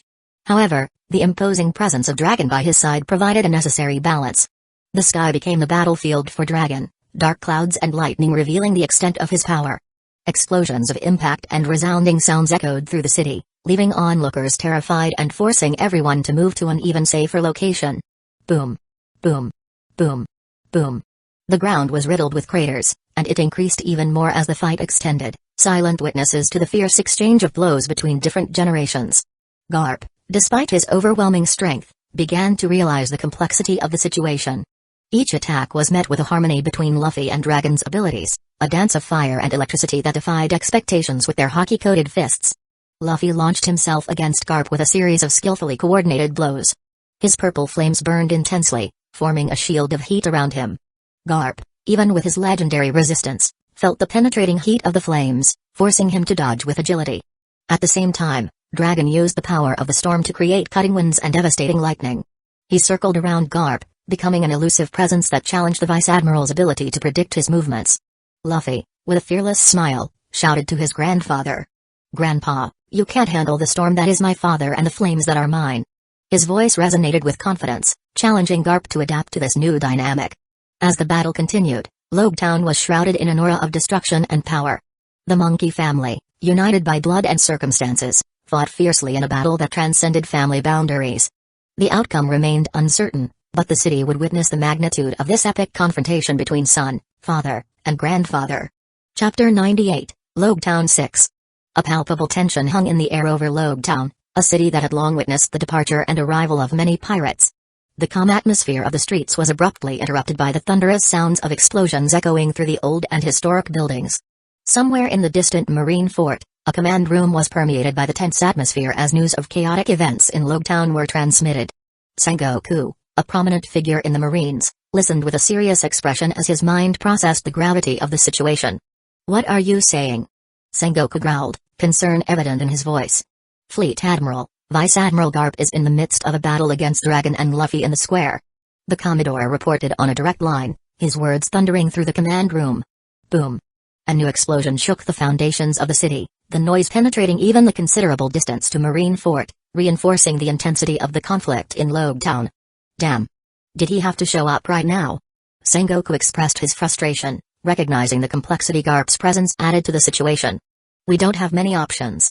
We can't send an admiral to the East Blue. The only thing we can do is prevent civilians from getting hurt in the midst of this chaos." Sengoku had no choice but to minimize the damage. Boom. Another sound of an explosion accompanied the officer's speech, indicating that the situation was out of control. Lightning. Boom. Flames. Boom. Boom. Another explosion stood out, echoing in the background. Boom. Boom. Boom. While the officer communicated with his superior, explosions continued to shake the square, turning it into a furious battlefield. Lightning cut through the dark sky, forming hurricanes swirling in a chaotic dance, causing chaotic winds to run through all the streets of the city. The deafening sound of explosions and the impact of forces colliding filled the air. "Yes, Fleet Admiral. We will do our duty." The officer responded with determination, maintaining composure amidst the turmoil. Boom.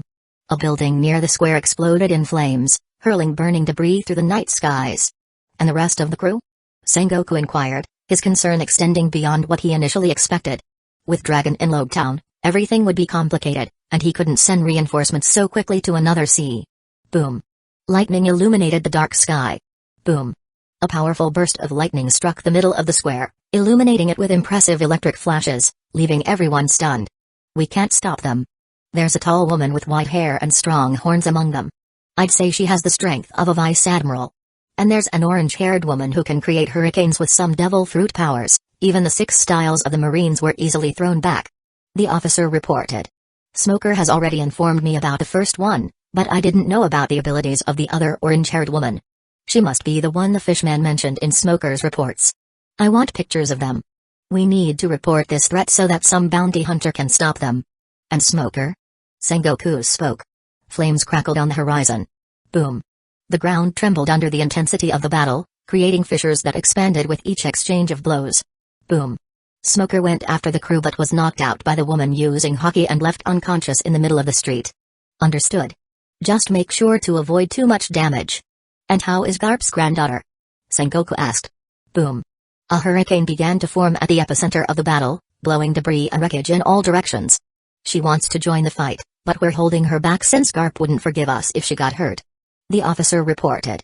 Let me go, I want to fight against my brother and dad. Lucy shouted in the background as she was restrained.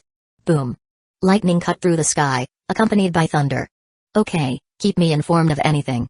I'll do what I can, but I'm in Manaford, and it would take a week to get any reinforcements, even if that reinforcement was Kizaru. Sengoku said with frustration in his voice. Yes. The order was heard. Boom. Boom. Boom. Boom. Boom. An explosion of purple flames illuminated the dark sky, leaving a trail of destruction that marked the path of the combat. The city shook with the thunderous sounds of the battle echoing from every corner, leaving Yamato and the others aboard the Black Pearl anxious as they distanced themselves from the port. Will Luffy be okay? Usopp inquired, his voice laden with apprehension. I don't know, but what kind of battle is this? The ship is even shaking with these explosions. Lami expressed her unease, her eyes reflecting the tension of the moment. After the initial clashes between Luffy and the Marines, everyone on board quickly returned to the ship, sailing according to Luffy's orders. They trusted that he would catch up with them later in the skies, but the explosions and the unfolding conflict in the square continued to generate apprehension. Lightning in the sky, explosions, and Luffy's flames. What the hell is happening there? Reijo asked, her expression revealing confusion and concern. Shouldn't we go help Luffy-sama? Shirahoshi suggested, highlighting her unease. Look at that fight, what could we do? Only Yamato could fight there.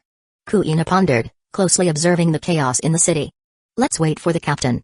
He'll get through this.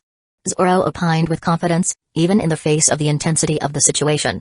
What a frightening battle, is it just Luffy and Garp fighting there? Hugo expressed his surprise, while Chaozu added with a howl, revealing his own unease. Hey! Humans can be so powerful. Ecchi commented, his expression containing a mixture of fascination and apprehension. I believe not. This storm seems to have been created by someone. Look how the lightning falls in the square. Nami analyzed, her strategic mind working to understand the nature of the turmoil. Will Luffy be okay? Nojiko expressed her concern, echoing the sentiment shared by everyone on board. He'll be fine. Trust in my husband. Alvida asserted, although her eyes revealed a hint of apprehension. People were still trying to get used to this bold woman. While the ship sailed away, the battle continued without pause in the next hour. The square of Lobe Town, once a bustling and lively place, was now transformed into a desolate battlefield. Buildings reduced to rubble scattered everywhere, silent witnesses to the collision between the titanic forces of the monkey family. The ground, once solid, was riddled with deep craters and abrasions, a result of the furious impacts that shook the earth. Stone fragments and debris floated in the air, a testimony to the devastating force emanating from the ongoing conflicts. Luffy's purple flames, intensified by Efret's mythical zone, continued to dance and illuminate the chaotic battlefield.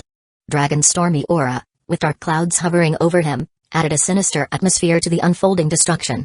The sky, still tinged with somber tones, reflected the influence of the storm created by Dragon. Lightning cut through the firmament, briefly highlighting the fallen debris and destruction in the square. The electrical storm cast erratic shadows, giving a supernatural air to the battlefield.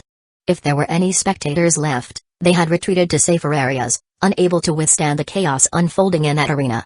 The sound of explosions and collisions echoed throughout the city every minute in the last hour. Garp, Luffy, and Dragon remained at the epicenter of this power storm, each showcasing their extraordinary abilities. The unstable ground beneath their feet was a physical extension of the tension filling the air. The winds, stirred by the storm, gained increasing fury, affecting the entire city, dragging debris and wreckage through the air. Dust and stone fragments swirled in a turbulent vortex, obscuring visibility and creating an atmosphere charged with electricity. After an hour of intense battle, Garp, Dragon, and Lucy displayed diverse physical states, reflecting the wear and tear caused by the confrontation. Garp, the legendary Vice Admiral, showed signs of fatigue, but his unyielding resilience still kept him standing. Sweat lines marked his face, and the marine uniform was in tatters, displaying the musculature of a man despite his age. Blood streaks marked his face. The fight was in a deadlock with neither side gaining the upper hand. Despite the Fist of Love, his characteristic technique showing signs of wear, he remained determined to face his descendants, and his fierce eyes indicated he was far from giving in. Dragon, leader of the Revolutionary Army, seemed slightly less affected by the battle. His calm demeanor and unwavering expression indicated mastery in conserving energy. However, even he did not escape unscathed. His usually serene eyes now revealed a hint of fatigue, and the electricity surrounding him pulsed less intensely. Luffy, on the other hand, showed more evident signs of exhaustion. His body bore various cuts and bruises, and the purple flames surrounding him flickered irregularly. Labored breaths indicated he was on the brink of exhaustion. Even with the tenacity characteristic of the Monkey D. lineage, the intensity of the battle was beginning to take its toll. "I won't last much longer," Luffy murmured, his voice escaping between panting breaths. He recognized the disparity between his grandfather and himself. Even with his father's presence, the confrontation seemed like a draw, and the Straw Hat's endurance was fading. He had used a significant portion of his healing energy to treat the damage caused by Garp, consuming a considerable amount of his vitality. "You don't look well, Luffy. It would be better if you stepped back," Dragon said, concerned, as he approached his son. "I guess so. Can you hold him off for a bit?" Luffy asked his father, seeking a temporary solution. "Yes, go to the sea. Find your crew. We'll meet again under better circumstances." Dragon's voice sounded calm, revealing a paternal emotion behind the revolutionary leader facade. "What are you whispering over there, you brats? Your grandfather and father are still right here." Garp intervened, advancing through the destroyed area. "Sorry, Grandpa, but I'm leaving. I need to go to the Grand Line, where I intend to become the Emperor of the Seas," Luffy announced defiantly, earning a vein on Garp's forehead with his grandson's boldness. Garp frowned at Luffy's bold words. "You talk as if you can escape my punches." Luffy smiled at his grandfather, ignoring him, and began to bid farewell right there. "Goodbye, Grandpa. It was good to see you. I hope to meet you again soon. I guarantee the next fight won't be so easy," Luffy announced, preparing to depart with his wings flapping forcefully. Luffy's defiant and determined look showed that, despite the apparent disadvantage, he was not willing to bow his head. "Do you think you can escape from me, brat?" Garp jumped with instant transmission, but a lightning materialized in front of him, blocking his advance. It was Dragon, intervening to allow his son to leave.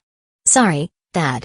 But you can't stop a man from going to the sea in search of his freedom," Dragon declared, facing Garp while Luffy took the opportunity to escape. The square remained a battleground for father and grandfather, while Luffy ran from the battle still being fought by father and son.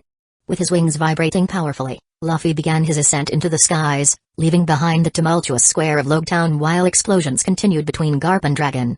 The cutting wind blew on his face as he gained altitude, and the city became a mere dot on the horizon. The physical effort was evident on his face, but the determination did not waver. As he flew, the sight of his ship, the Black Pearl, emerging on the horizon, brought palpable relief. It was a vivid contrast between the chaos of the battle and the serenity that awaited him at sea. Luffy adjusted his course, diving towards the ship's deck, his wings gradually slowing down.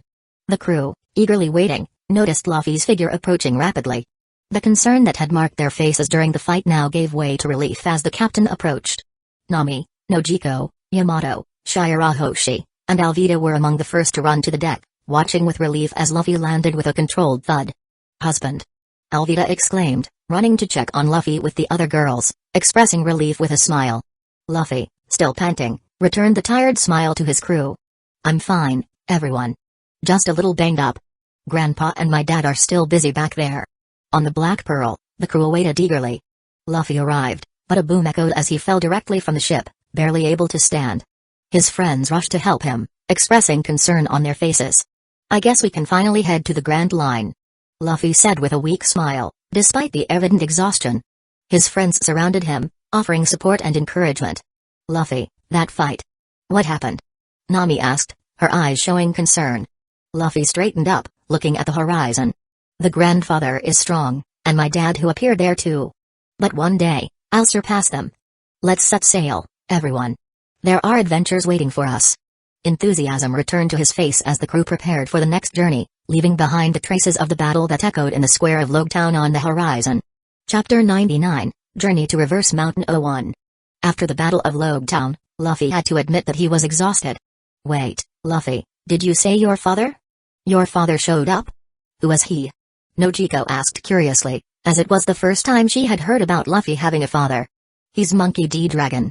He's the leader of the Revolutionary Army and the world's worst criminal." Luffy replied honestly, seeing no reason to hide this information from his group. After all, everyone would soon know. "Dragon? What? Leader of the Revolutionary Army? The world's worst criminal? Sharky? I don't know either, Megalo. Woof woof hey. What a troublesome human family. That's amazing. I'm sorry. Your father is a big shot, your grandfather is a big shot. What's up with his family?" Luffy didn't care about the reactions and turned to go to his cabin to rest for a while. He was exhausted like never before. He may not have used his final transformation, but he was certainly as tired as the end of Nami's fight. His sleep was deep, despite some girls trying to keep him company. He decided to rest alone. It was only after 4 hours at sea that he returned to the group to give orders, as they had already left the East Blue. The group seemed to have overcome the fact that Monkey D. Dragon was his biological father. He gathered everyone to discuss some plans. "Let's go to the Grand Line." Luffy yawned, still not having rested well. "Luffy, don't we have anything else to do in the East Blue?" Usopp asked curiously. "I might have a few more things to do here, but I'll leave that for later. For now, let's venture into the Grand Line," Luffy said, looking at the horizon with determination. "I can't wait to face opponents from the most powerful waters. I need to get stronger. In the Grand Line, only the strong survive," Zoro asserted as he held his sword at his waist. It was no surprise that he would find true challenges in the Grand Line. "Let's see what the Grand Line has in store for us," Rage commented, smoking her cigarette calmly. "Maybe you'll improve your techniques, they need it." Lami mocked next to her colleague. "What did you say? I hope you're not talking about my cooking techniques, as they are superior to yours as a medic." Rage spoke arrogantly. "My medical techniques are far superior to yours as a cook," Lami growled. "How can you compare cooking to medicine?" Bippo shouted, scaring both women. "What did you say?"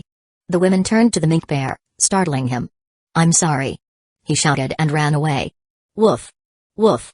Chouchou was jumping excitedly, expressing his joy at leaving the East Blue for the first time. "You're right, Chouchou." Yamato laughed after hearing the group's dog, as she has a mythical wolf zone. The canine language was not strange to her. "I want to see the unimaginable islands and treasures I've heard about in the Grand Line," Kuina said. "We need to be prepared for the abrupt changes in climate and see that the sea holds for us. They say the weather is stormy and treacherous, classified as the worst in the world." Nami spoke thoughtfully. "You're right. Take this, they're log poses from all the islands in the first half of the Grand Line. Here are climate manuals and navigation instructions for the first half of the Grand Line, also known as Paradise." Luffy handed a large chest to Nami the next moment. She was surprised. It contained log poses from all the islands in the first half of the Grand Line.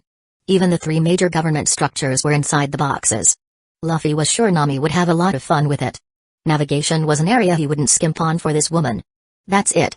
Nami quickly opened the box and began to read, opening up a new world for her. "Thank you. Thank you." She laughed and kissed Luffy, as that was one of the few things worth more than gold to the navigator. "The climate of the Grand Line is a challenge, but our true test will be against the enemies we encounter." Hugo remained in a corner, serious and thoughtful. "I'm excited to see this new world."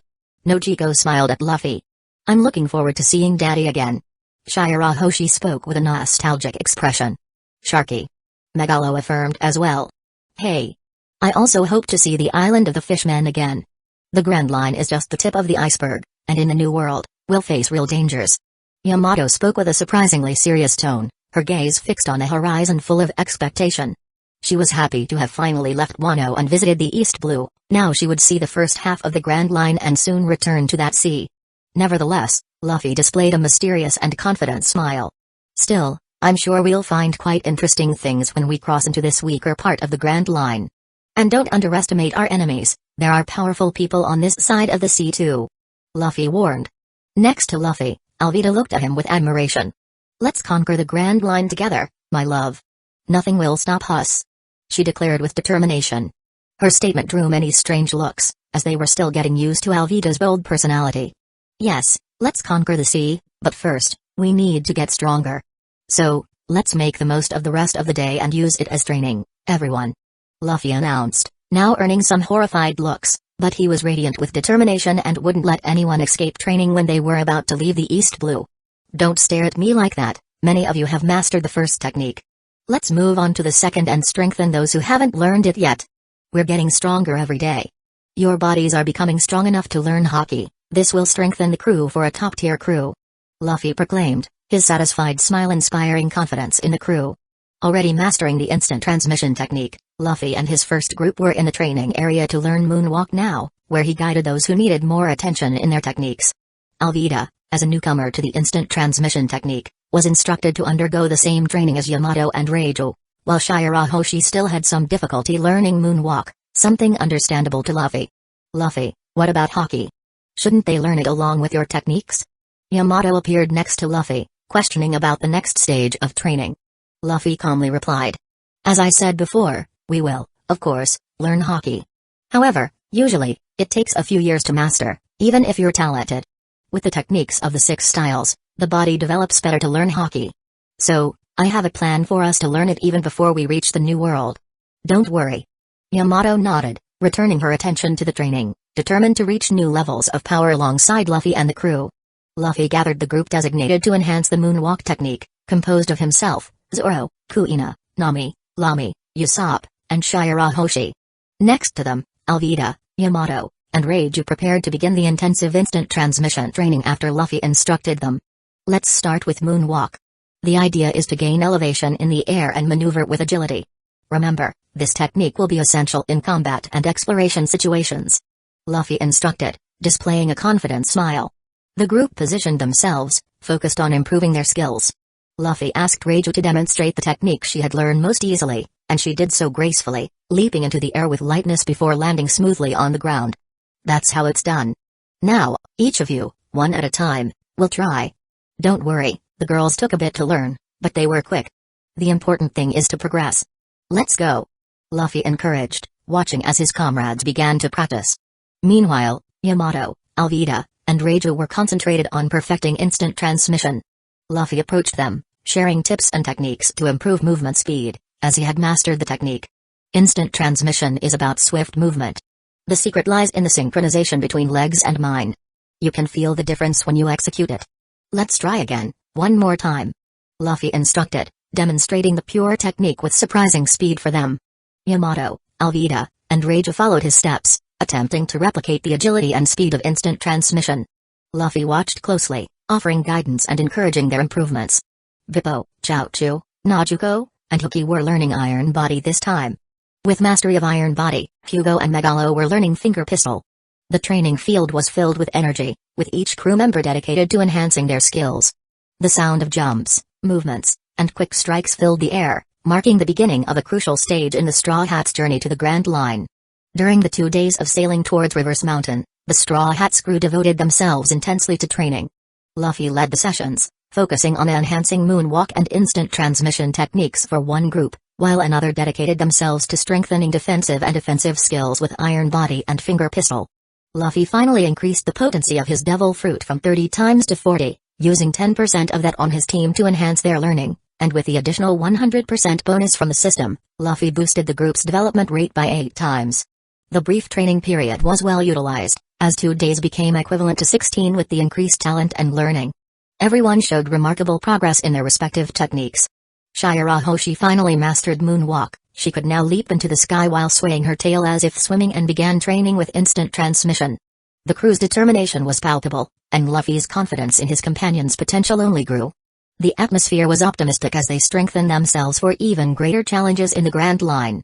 Elsewhere in the same sea, a meeting was being premeditated, as the scene shifted to a certain ship some distance from the Black Pearl.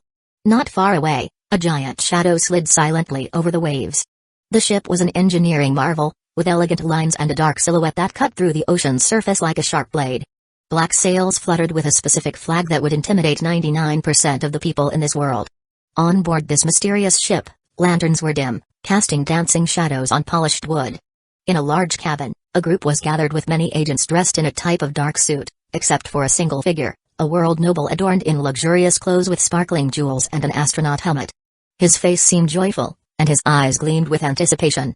The Tenri Obito, Octavian Delacourt, known for his power, influence, and wealth, kept his gaze fixed on a map spread over a table while all the agents remained silent in front of him. The map marked the course of the route that would lead them to encounter a certain mermaid, a beauty he would make a point to showcase to his friends in Merry Joais, who, according to reports, was part of the Straw Hat Pirates, a pirate group that this noble treated with disdain behind his cheerful eyes. So they're coming in our direction? The man with the astronaut helmet maintained the gleam in his eyes. Next to the map, there was a newspaper from the day reporting on the battle in Logtown, created by Monkey D. Luffy, Monkey D. Dragon, and Monkey D. Garp, destroying the entire square where Gold D. Roger was executed. Everything indicates so, the sublime magnanimous, most excellent and undoubtedly your excellency, noble and imposing Tenri Obito, Saint Octavian Delacourt, whose nobility illuminates and blesses all the seas and beyond. Exclaimed an agent dressed in black like the others. They were accustomed to speaking so formally with such titles in all situations because the world noble in front of them made a point of instructing them this way. Each Tenri Obito has their own peculiarities, and this one likes the lengthy name with titles that feed his ego. Perfect? I want that mermaid. I can't wait to see St. Charles's expression when he witnesses my newest acquisition. The excitement in Lord Octavian's eyes revealed his anticipation for triumph. Octavian Delacourt is a world noble shrouded in arrogance, fervently believing in his supremacy over his peers in the noble earth and wanting once again to prove that he can acquire a better slave than his colleagues and rivals. Yes, and I humbly bow before the sublime magnanimous, most excellent and undoubtedly your excellency, noble and imposing Tenri Obito, Saint Octavian Delacourt, whose nobility illuminates and blesses all the seas and beyond. But we must act with caution. These individuals do not seem as malleable as the common pirates of the Grand Line. The agent expressed, aware that all of Luffy's exploits had been meticulously examined. I won't call for reinforcements, as you've said, I don't want anyone to be informed. I'll capture the mermaid and surprise everyone in the end. Octavian proclaimed. His excitement was evident, he imagined surprising everyone with his mermaid and boasting that he obtained it from a group of inferiors in the East Blue. As soon as I get a mermaid, I'll head to that insolent kingdom that dared to defy my will. Especially now that they have a new queen, I'll personally go and execute all the nobles of that country for such an affront to my presence. Octavian continued, ignoring the agent's concerns. Sublime magnanimous, most excellent and undoubtedly your excellency, noble and imposing Tenri Obito, Saint Octavian Delacourt, whose nobility illuminates and blesses all the seas and beyond. The command was clear. We shouldn't act, especially because this is related to an emperor of the New World. The agent tried to warn with caution. No matter. I am a world noble, and everyone must obey my orders as if they were divine decrees. No one below my status will dare to challenge my demands. Lord Octavian snarled, confident that his will would be imposed on everyone. After capturing this mermaid, the sublime magnanimous, most excellent and undoubtedly your excellency, noble and imposing Tenri Obito, Saint Octavian Delacourt, whose nobility illuminates and blesses all the seas and beyond. Just imagine the fame you'll have among the world nobles in Merry Joais, it will be even greater. Suggested one of the other agents, trying to further inflate his lord's ego. Oh, yes, I'll be the center of attention. No world noble will have anything as extraordinary as this mermaid, she rivals the pirate empress in terms of appearance. Octavian replied with a malicious smile. But remember, the sublime magnanimous, most excellent and undoubtedly your excellency, noble and imposing Tenri Obito, Saint Octavian Delacourt, whose nobility illuminates and blesses all the seas and beyond. We must be careful with the consequences. These pirates can be unpredictable, especially considering their captain. He has already challenged even the hero of the Navy, Garp, in Logtown and killed that king you contacted. Warned the agent, trying to calm Lord Octavian's impulsive tendencies and at least ask for help to deal with this group. Bang! A bang echoed through the environment when Octavian brandished his weapon, firing a shot that reverberated near the agent's face. Although the intention was not to kill, The implicit threat was undeniable. Octavian's once radiant countenance transformed into a dark and cruel expression, his cutting speech echoing with the typical arrogance of a world noble. If you dare utter one more word of challenge, or dare to contradict me, know that the punishment will be instant and relentless. As a world noble, I hold the power to shape destiny at my will. Do not underestimate what I am capable of. Lord Octavian, now devoid of his previous joviality, exuded an aura of malice that sent shivers down the spines of the present agents. They were well acquainted with the sinister side of this world noble when he expressed his anger, having witnessed slaves being punished in more brutal ways by those malevolent eyes. Suddenly, the cabin door swung open with an agent wearing a rather urgent expression. The sublime magnanimous, most excellent and undoubtedly your excellency, noble and imposing Tenri Obito, Saint Octavian Delacourt, whose nobility illuminates and blesses all the seas and beyond. The Straw Hat Pirate's ship has been spotted on the horizon. An agent conveyed the news urgently. Saint Octavian's dark countenance instantly transformed back into a cheerful and excited expression. Finally, the moment to capture my mermaid has arrived, he exclaimed with enthusiasm, a trail of mucus running down his nose amid his unbridled joy. The world noble, oblivious to what awaited him, could barely conceive the unusual situation he was about to face. His minutes were numbered, but Octavian's unrestrained excitement overshadowed any foresight of the imminent challenges. Chapter 100, Journey to Reverse Mountain 02. Under the vast blue sky of the East Blue, the Black Pearl ship cut through the waters with a grace that only a Straw Hat cruise ship could possess. The crew was lively after their training and rested on the deck before starting their new session in the training room. As Usopp gazed at the horizon, something caught his attention. A distant shadow was approaching rapidly. His sharp eyes focused on the approaching ship, and quickly, a glance was directed towards his crew. "Hey, everyone. Look at this." Usopp drew his companion's attention, pointing in the direction of the approaching vessel. He didn't have his telescope, so he couldn't identify the ship yet. Most of the crew gathered in a corner of the deck quickly, curious to see what was approaching. As the distant ship revealed itself, it became evident that it was no ordinary vessel. An aura of mystery and hostility hung over it, leaving everyone intrigued as the ship sped towards the Black Pearl. "What is it, Luffy?" asked Nami, observing the approaching vessel with a discerning gaze. "No idea, but it looks like we'll have visitors who want to challenge us. Let's welcome them," Luffy replied, his pirate spirit undeterred by the threatening presence of the other ship. But as the ship approached, the flags fluttered in the wind, revealing the distinctive symbol of the world government, more specifically, the symbol of a Tenri Obito. The atmosphere on the deck changed instantly, joy and casualness giving way to tension. "I think I've seen that symbol somewhere. Oh, it's from the Tenri Obito. This can't be good, guys," Usopp shouted in alarm. "A world noble? What do they want here?" questioned Zoro, hand already on his sword. "World noble? I don't like this at all. These guys only bring trouble. Does it have something to do with Shirahoshi and that King Ingo?" Lami spoke with a grim expression. "What kind of world noble would come here? Looks like we're in for an unwelcome visit." Rage grumbled. I don't like this. Are they going to hurt us?" Shirahoshi said with a cry. "World nobles? These guys have already caused us trouble. We need to be prepared for anything," Nami warned in a serious tone, already familiar with the term after Luffy explained Shirahoshi's situation and the attempt to kidnap the mermaid. "Looks like it's the sponsor of the late King Starry. It's good to finally find out who's been after Shirahoshi all this time and be able to deal with him," Luffy affirmed, his expression serious contrasting with his usual carefree demeanor. "Hey, Luffy, you're not thinking of doing this, are you? We should leave and escape." Ecchi spoke fearfully, fearing the idea of Luffy facing a world noble. Meanwhile, Hugo showed hatred in his eyes as he looked at the approaching ship, squeezing his fists so hard that blood began to trickle. Luffy was the only one who understood his situation so far and noticed the abnormality about this man under his flag. "Ecchi, you have to understand that we won't stand still when someone tries to harm us. This journey is about reaching our goals and dreams, and it's going to pit us against the world, but the important thing is to push through our enemies." Luffy spoke seriously, but many nodded, touched by his brief speech. Luffy really isn't afraid of anything. Usopp was amazed, wanting to have that courage too. "Wolf! Wolf!" Chouchou also expressed his determination. Luffy remained silent, waiting for the ship to approach them. The two ships rapidly closed the distance, creating a palpable tension in the air. Luffy stood on the deck, watching the other ship with crossed arms and sharp eyes.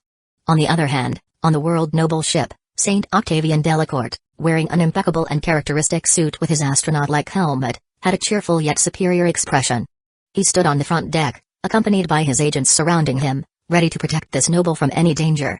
The exchanged glances between the two vessels were like sparks about to ignite a powder keg. His observant eyes found Luffy on the other ship with crossed arms, despite a vein appearing on the noble's forehead, seeing that man staring at him with the posture without kneeling before his presence. Nevertheless, a self-assured smile formed on his lips with disdain in his eyes, as he was finally seeing his mermaid along with the other crew members on the opposite side of the ship. With an elegant and theatrical gesture, Saint Octavian raised his hand and waved in Luffy's direction. His wave was almost theatrical, an exhibition of superiority and condescension, as if he were greeting an inferior. One of the agents stepped forward to speak for the world noble, as they were instructed. You, a worm and a small pirate. You are in the presence of the sublime magnanimous, excellently and unquestionably your excellency Tenri Obito noble and imposing, Saint Octavian Delacourt, whose nobility illuminates and blesses all seas and beyond. I imagine you have already heard of the sublime magnanimous, excellently and unquestionably your excellency Tenri Obito noble and imposing, Saint Octavian Delacourt, whose nobility illuminates and blesses all seas and beyond. The fawning agent declared. What the hell kind of name is that? Did you need to repeat it twice? It's annoying, even my ears hurt. Luffy quickly scratched his nose as he spoke these words, finding it bizarre. Why does someone have such a big name? It's ridiculous. Yamato spoke, trying to understand that entire name beside Luffy. This doesn't sound good at all. Are all these titles important, Luffy-sama? Shirahoshi said with a worried tone. Sharky. Megalo shared his friend's feelings. Looks like we're in for a fight, huh? Are these world nobles strong? Zoro asked. It seems I'm not the only one who finds this ridiculous. All these titles. It seems like he's trying to convince himself. Lami remarked. So many titles, he seems dangerous. Can we let them take Shirahoshi? Bippo shouted in fear. Wolf. Choucho bared his teeth at the other ship. I think I'll make a portrait of the sublime magnanimous, excellently and unquestionably your excellency Tenri Obito noble and imposing. Just to remember how absurd it is. Usopp murmured. Do they really think pompous titles will impress us? Ridiculous. Nami crossed her arms. This world noble doesn't know who he's messing with. He'll regret crossing our path. Reija said, smoking her cigarette. I hate this kind of people. Thinks they're above everyone just because of a title. Hugo spoke with eyes that could kill the noble at that moment. We won't allow them to take Shirahoshi. Let's show them what we're capable of. Nojiko spoke. Hey. I think we should still run away. Ecchi spoke with a tone of fear. Ridiculous to hear all these titles. It seems like he is trying to compensate for something. Kuina just said. Do they think these titles will scare us? They're about to find out what happens when they mess with my husband. Alvida spoke as she slung her club over her shoulder. At the same time, on the world noble ship, a silence took over the atmosphere of the Tenri Obito and his agents. Everyone was stunned by these words and opinions from each member of that pirate crew. Some had normal reactions, but others were quite rude and bizarrely offensive. Did I hear that right? They're referring to the sublime magnanimous, excellently and unquestionably your excellency Tenri Obito noble and imposing, Saint Octavian Delacourt, whose nobility illuminates and blesses all seas and beyond. Never thought that sublime magnanimous, excellently and unquestionably your excellency Tenri Obito noble and imposing, Saint Octavian Delacourt, whose nobility illuminates and blesses all seas and beyond, would be ridiculed like this. These pirates have courage. How dare they speak ill of the sublime magnanimous, excellently and unquestionably your excellency Tenri Obito noble and imposing, Saint Octavian Delacourt, whose nobility illuminates and blesses all seas and beyond. We have the honor of the sublime magnanimous, excellently and unquestionably your excellency Tenri Obito noble and imposing, Saint Octavian Delacourt, whose nobility illuminates and blesses all seas and beyond. To defend. That's right. Inferior beings should not speak ill of the sublime magnanimous, excellently and unquestionably your excellency Tenri Obito noble and imposing, Saint Octavian Delacourt, whose nobility illuminates and blesses all seas and beyond. The agents around him, loyal defenders of the sublime magnanimous, excellently and unquestionably your excellency Tenri Obito noble and imposing, Saint Octavian Delacourt, whose nobility illuminates and blesses all seas and beyond, were equally surprised and outraged at the audacity of the pirates in belittling their noble leader. The commander of the agents and a fervent admirer of Octavian tried to maintain composure. However, the image of his respected noble being challenged and ridiculed was too much to accept. How dare you mock such a noble and grand title? He exclaimed, clenching his fists in anger. You will pay dearly for this insolence. Meanwhile, the world noble had his own expression after hearing this. Saint Octavian's eyes were so wide they seemed about to pop out of their sockets. A mix of disbelief and fury dominated his face, which now displayed an expression more fitting for a cartoon character than a world noble. A strand of snot dripped from the noble's nose, hanging awkwardly, while his mouth remained agape in a mix of shock and indignation. His dropped jaw was accentuated by the grotesque figure he formed, an unusual sight for someone who, until then, tried to present himself as a majestic figure. While the pirates maintained their irreverent comments, the sublime magnanimous, excellently and unquestionably your excellency Tenri Obito noble and imposing, Saint Octavian Delacourt, whose nobility illuminates and blesses all seas and beyond, struggled to regain composure in the face of the unexpected comedic turn. "How dare you!" Saint Octavian shouted, trying to regain his shaken dignity. Indignation simmered in his words as he attempted to recompose his image. "You insolent pirates are like insolent cockroaches daring to defy the grandeur of a Tenri Obito. You must bow before my magnificence, not dare to mock it." The widened eyes and the lingering snot on his nose didn't prevent the anger from manifesting in his voice. The world noble was determined to enforce his authority, even if it meant belittling the Straw Hats even more vehemently. "Tell me, you grand celestial pig, what can we do for you?" Luffy asked, scratching his nose uninterested. "How good of you to ask, I want your mermaid. If you bow down and apologize and hand over the rest of the women on your ship, I might let you go." "Wait, what did you call me?" the noble shouted again, after thinking about what he heard. "Celestial pig? This is absurd. Who is this lunatic?" The agents voiced their doubts in his ears. Meanwhile, the world noble was once again stunned. On the Black Pearl, the Straw Hat crew watched with varied expressions. Usopp showed disbelief at the world noble's audacity, and Luffy still wore an carefree smile. Hugo emanated hatred in his eyes, and Zoro maintained a cautious look, while many other members of the Straw Hats had their own expressions. The tension in the air intensified as the confrontation between these two distinct worlds unfolded. This Tenri Obito wasted no more time with these inferior beings. He wanted to grab the mermaid to take her back to his home and show her off to his colleagues after passing through the Goa Kingdom. "Do you know who I am? I am the sublime magnanimous, excellently and unquestionably your excellency Tenri Obito noble and imposing, Saint Octavian Delacourt, whose nobility illuminates and blesses all seas and beyond. Surrender your mermaid and women." "Why do you celestial pigs have so many titles like that? And why would I do that?" Luffy asked with crossed arms in a challenging gesture. "What did you say?"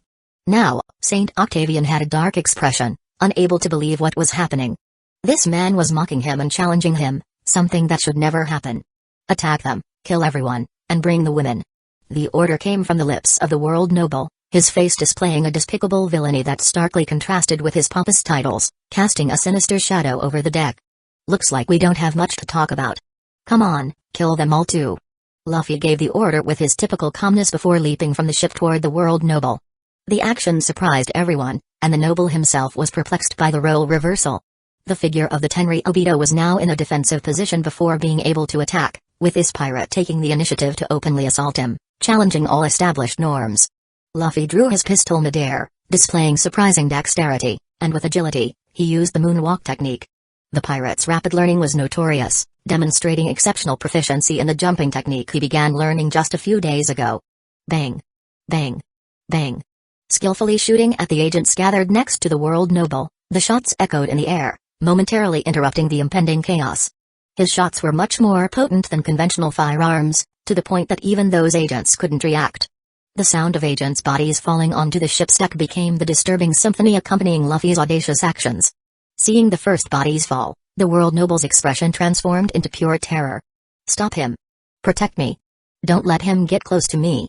he shouted, losing composure and revealing the true vulnerability behind the facade of superiority. "He can use moonwalk? Let's attack him in the air!" exclaimed an agent surprised by this technique being used by a pirate in these seas. A group of agents quickly jumped from the ship toward Luffy in the air, shooting, while others remained on the ship, realizing that the pirates decided to attack, and they needed to protect the world noble. Yamato, Reijo, and Nami, sensing the opportunity, joined the imminent aerial battle, jumping into the air to form a group with Luffy against their adversaries. The sky confrontation began to unfold, with the 40 agents skilled in the moonwalk technique facing the resistance of the pirates. "This seems like a good show and good real training. Let's fight, attack them all." Luffy sprouted wings on his back now, as his mastery of moonwalk was still in development after only 2 days of training. Facing dozens of skilled agents in an aerial technique not fully developed was a challenge, so he used the power of his zone to have more mobility in the air. It seems the orders were clear. On the ship, Zoro spoke, opening a smile.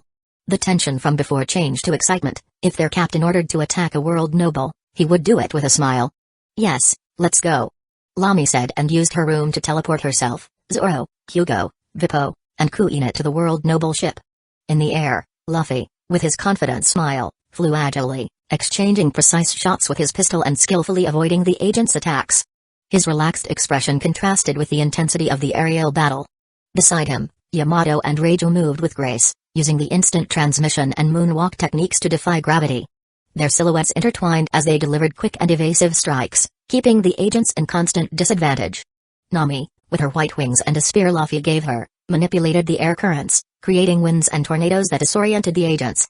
Their movements were a dance with nature, as air pressure manifested in the sky, and turbulent winds diverted opponents, causing them to fall rapidly.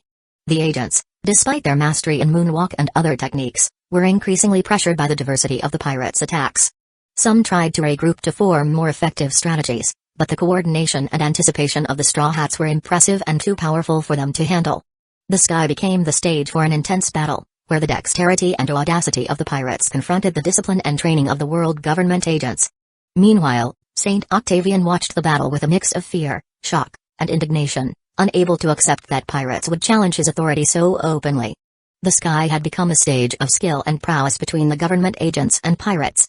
On the noble ship, the atmosphere was tense as Lami, Zoro, Hugo, Vippo, and Kuina appeared with a dramatic entrance, courtesy of Lami's versatile room ability. The Straw Hat Quintet disembarked with fierce determination, facing the agents who still remained on the ship, either due to lack of skill or were preparing to protect Saint Octavian. Zoro, wielding his 3 swords, exuded an intimidating aura, his eyes sparkling in anticipation of an inevitable confrontation.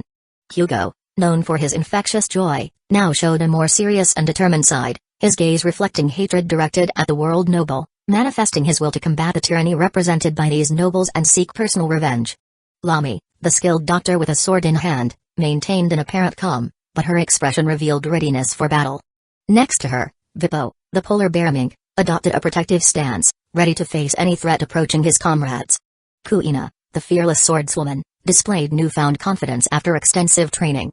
The agents, initially surprised and confused by the sudden appearance of the intruders, began to regroup and attack the invaders. "You came to us? Great.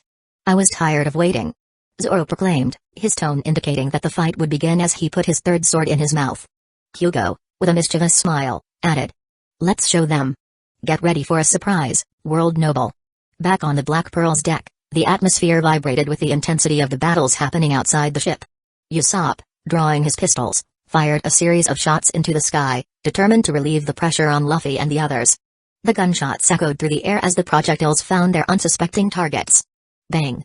Bang! Bang! While firing shots, his determined gaze reflected the commitment not to let the crew face an unnecessary burden alone, and he would do his part for the group. The precision of his shots highlighted his skill, showing that, even among the Straw Hats, Usopp was already becoming a force to be reckoned with as he trained with Luffy. Damn! Someone stop that pirate shooting.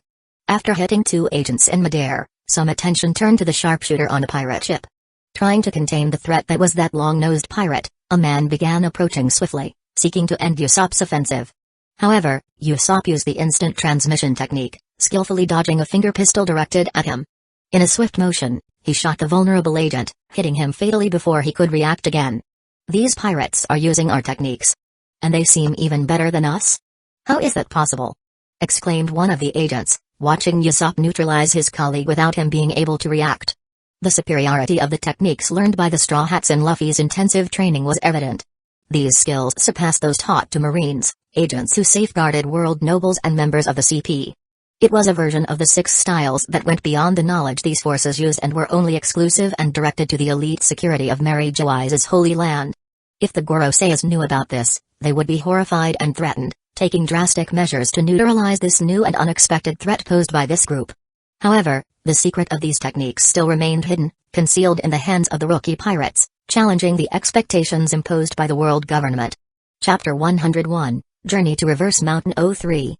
Over the next 5 minutes, the space above the 2 ships became chaotic with figures moving at high speed and explosive sounds, whether from blows or shots. The battlefield was frenetic and dynamic. The Straw Hat crew members, armed with their new abilities, faced the agents with fierce determination and ease, as most of the agents were already dead. In the sky, Luffy, using his wings to stay airborne and employing Soru to moved through the air with surprising agility, where even agents trained to protect the world nobles couldn't react. His hand held the pistol, firing quick and precise shots, eliminating each opponent at every opportunity. Nami, beside him, also used her wings with the force of the wind and Soru for evasive maneuvers, combining powerful attacks with her spear to take down the approaching agents easily with her mastered Soru technique. Yamato spared no one with each step using moonwalk, destroying most agents with her iconic weapon, where no one could react. Reijo, with her exceptional agility and enhanced combat skills, faced opponents with precise and swift kicks, leaving a trail of defeated adversaries in her path. Her combat prowess was as remarkable as her culinary skills. On the Black Pearl, many members remained inactive as they watched the unfolding battle since they stayed to protect the others, but on the pirate ship's deck, Usopp continued his impressive display, shooting with lethal precision at aerial enemies. He fired few bullets, but each projectile found its target after Usopp analyzed the field in front of him, skillfully dodging enemy counterattacks when someone tried to stop him. Bang! Bang! Bang! Bang! On the Tenri Obito's ship, Zoro delivered quick and precise strikes with his 3 swords, while Kuina showcased her growing skill with her single sword. Although she was having more difficulty facing her enemies than her counterparts, she was adapting quickly within the group. Hugo, with his fervent determination, attacked with vigorous blows, attempting finger pistol and used iron body to protect himself from enemies, and Hippo used his physical strength to push opponents away, dealing with many agents with his cutting kicks. Lami, using her room, created a strategic battlefield, teleporting allies and disorienting agents, leaving no one to escape.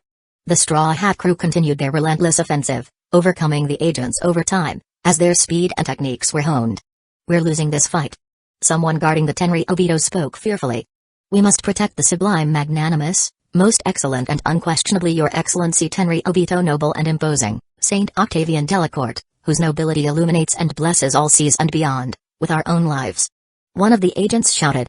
"How can you recite all their titles while fighting?" Zoro exclaimed astonished before cutting down that agent. "Stop them, stop all of them." Saint Octavian Delacourt, for the first time, became so scared, facing this confrontation, seeing the situation not looking good for his side, but his protests and orders didn't seem to work very well as his agents died every second from the pirate attack. "Call reinforcements, grab the Den Mushi," an agent shouted. As they ran to the deck, Lami teleported them back into the midst of the battle, preventing them from escaping to call reinforcements. "Don't think it'll be that easy, huh?" Luffy smiled, observing the situation and the face of the world noble, very different from the previous arrogance and joy. "Seize this, you filthy beings! You're attacking a world noble." The Tenri Obito became so cornered that he began to scream in anger, even though there was fear in his tone. He was surrounded and realized he could die at the hands of these pirates. "You guys take care of the remaining agents, I'll talk to the noble," Luffy said, and the girls nodded. There were only 6 agents left in the air, the rest were all dead. "Hello," Luffy announced, landing in front of the noble. The agents quickly positioned themselves between Luffy and the noble. You will never leave this alive," the world noble shouted. "Ha ha ha ha. No need to be so angry. You wanted something from us, and we gave our answer. Isn't that normal?" Luffy smiled. "You," the man growled. "Lami, bring him in front of me," Luffy said, and Lami raised her finger. Shambles. She used her technique to switch the Tenri Obito with an object in front of Luffy, bypassing all the agents.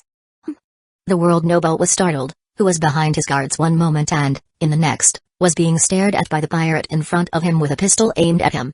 "Sublime magnanimous, most excellent and unquestionably your excellency Tenri Obito noble and imposing, Saint Octavian Delacourt, whose nobility data." The agents were calling the noble without missing the chance to use his full title, even in such a vital situation. But they were interrupted in the middle of the titles. How can they recite all these titles in the middle of a fight? Kuina complained while cutting down the foolish agent. Amid the agent's despair, Lami, Zoro, Kuina, Bippo, and Hugo finished off the last agents on the boat, leaving only the Tenri Obito alive in this place beside them. "Looks like you're alone now, celestial pig." Luffy laughed, seeing that only he was alive, and the girls landed on the ship as soon as they finished with all the agents in the sky. What do you plan to do?" The Tenri Obito had an expression of horror. He had never experienced this in his life. "Maybe I should turn you into a slave?" "I still don't know," Luffy said thoughtfully, wanting to see how this man would react to this provocation. The rest of the crew had some worried looks, as they were dealing with a world noble, and the government wouldn't stay idle after this entire incident. You put me on the same level as inferior beings? The man no longer showed fear. He couldn't tolerate this pirate wanting to make him a slave because you can take everything from a man, but most would prefer to die than lose pride and dignity. Listen, inferior cockroach. You will never escape this situation. I am a world noble. Beings like you cannot touch me. The noble gained confidence. Luffy may have killed all the agents, but Saint Octavian Delacourt was still unharmed, and the pirate seemed to be bluffing in front of him. In his head, no one would act against a noble. Gaining more confidence, Saint Octavian drew his golden pistol and aimed at Luffy's head without the pirate reacting. A sinister smile appeared on the noble before he pulled the trigger. Bang! The sound of the gunshot echoed through the ship, but no one reacted. I think you misunderstood me, Luffy said as the bullet fell from his forehead without penetrating his body or doing anything to the affected area. The noble was stunned, but before he could say anything, Luffy lowered the gun and pulled the trigger. Bang! Luffy didn't use bullets, only the power of his devil fruit, which was not pleasant. Although this shot was not as intense and explosive as some of his other attacks, the bullet made with his flame still burned and pierced like any attack. The noble felt a sudden sharp pain and looked down where he saw blood flowing from his lower parts, causing sudden discomfort in the man, something he had never felt in his life. Blood? Did he shoot my leg? No, it was higher. The Tenryubito Obito was incredulous.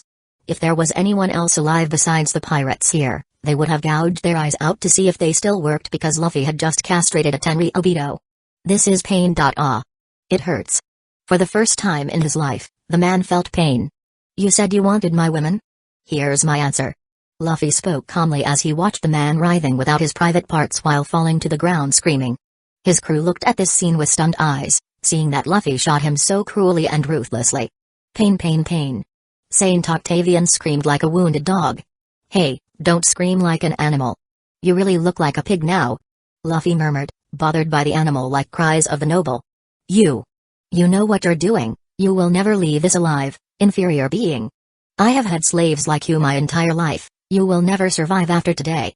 The man shouted with hatred, pain, and fear. Don't worry, you won't live past today, Luffy said and aimed the gun at the Tenryubito Obito in front of him. Wait. Don't do this, I don't want to die. I'll do anything, don't kill me. The panicked noble screamed, realizing he would really die, replacing his anger and arrogance with desperation. Luffy ignored the crying man and turned his gaze to a certain big man. Hugo. You once said I wouldn't have the courage to do this, right?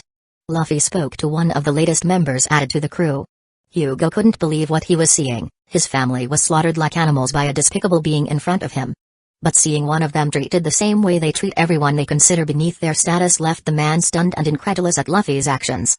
Even with hatred in his heart, no one in this world should do this, but Luffy did it without showing any remorse, with firm and determined eyes.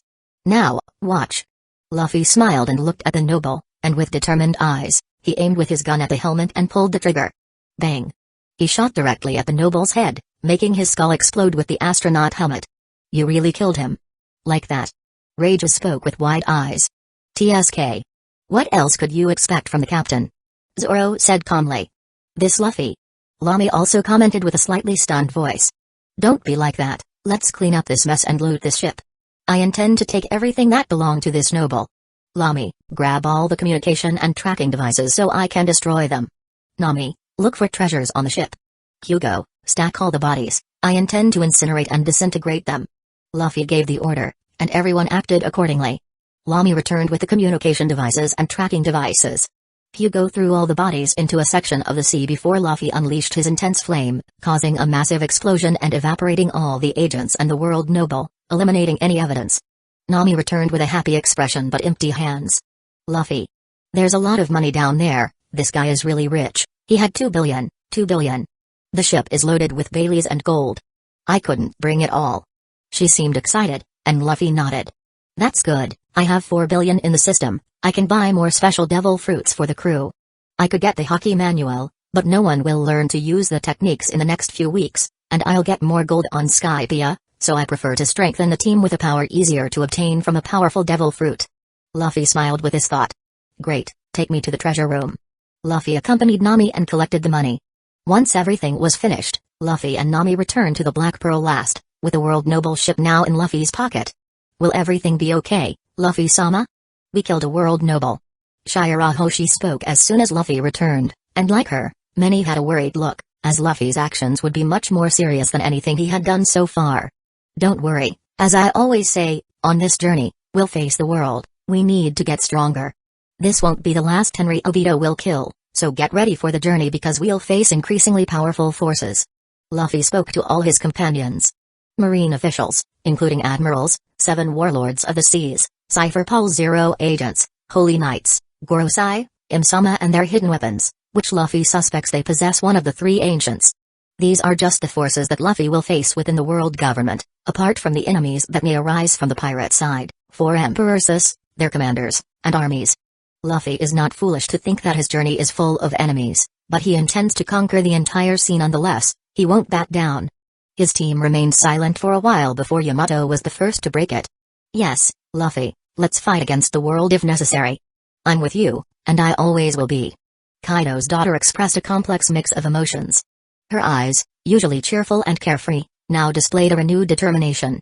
Her face reflected not only loyalty to Luffy but also a deep commitment to the pursuit of their goals and even her love for her captain.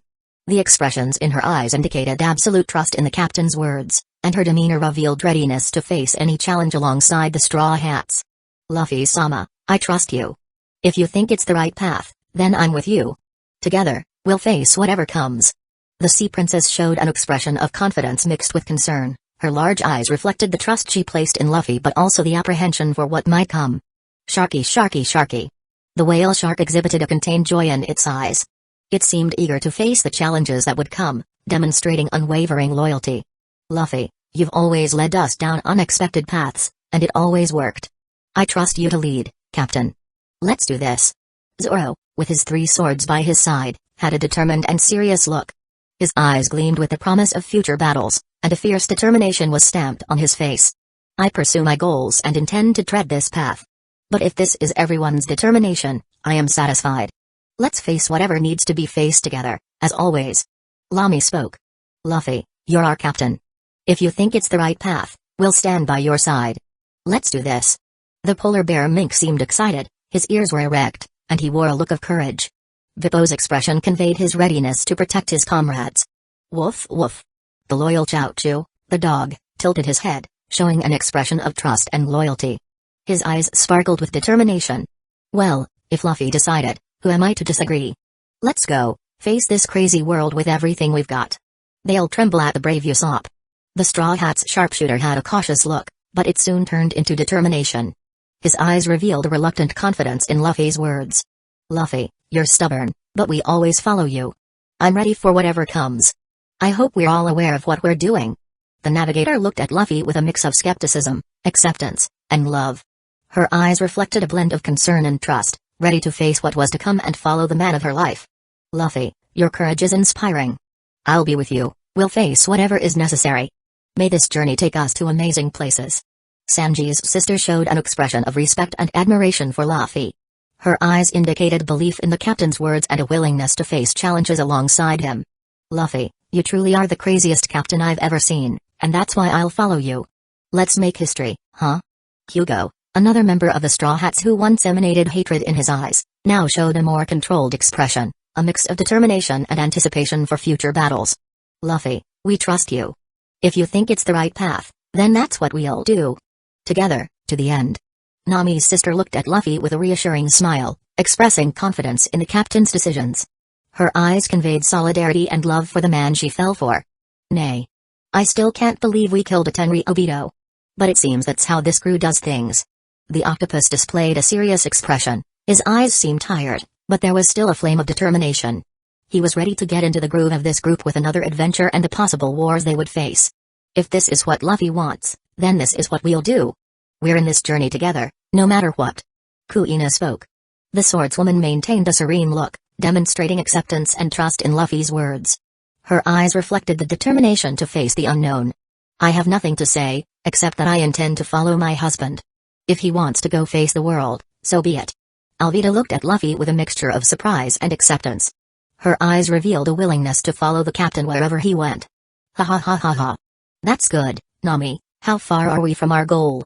Luffy laughed and took pride in the words of each person in the group. This was the kind of crew he aspired to have. I believe it's just a day from where we are, Luffy.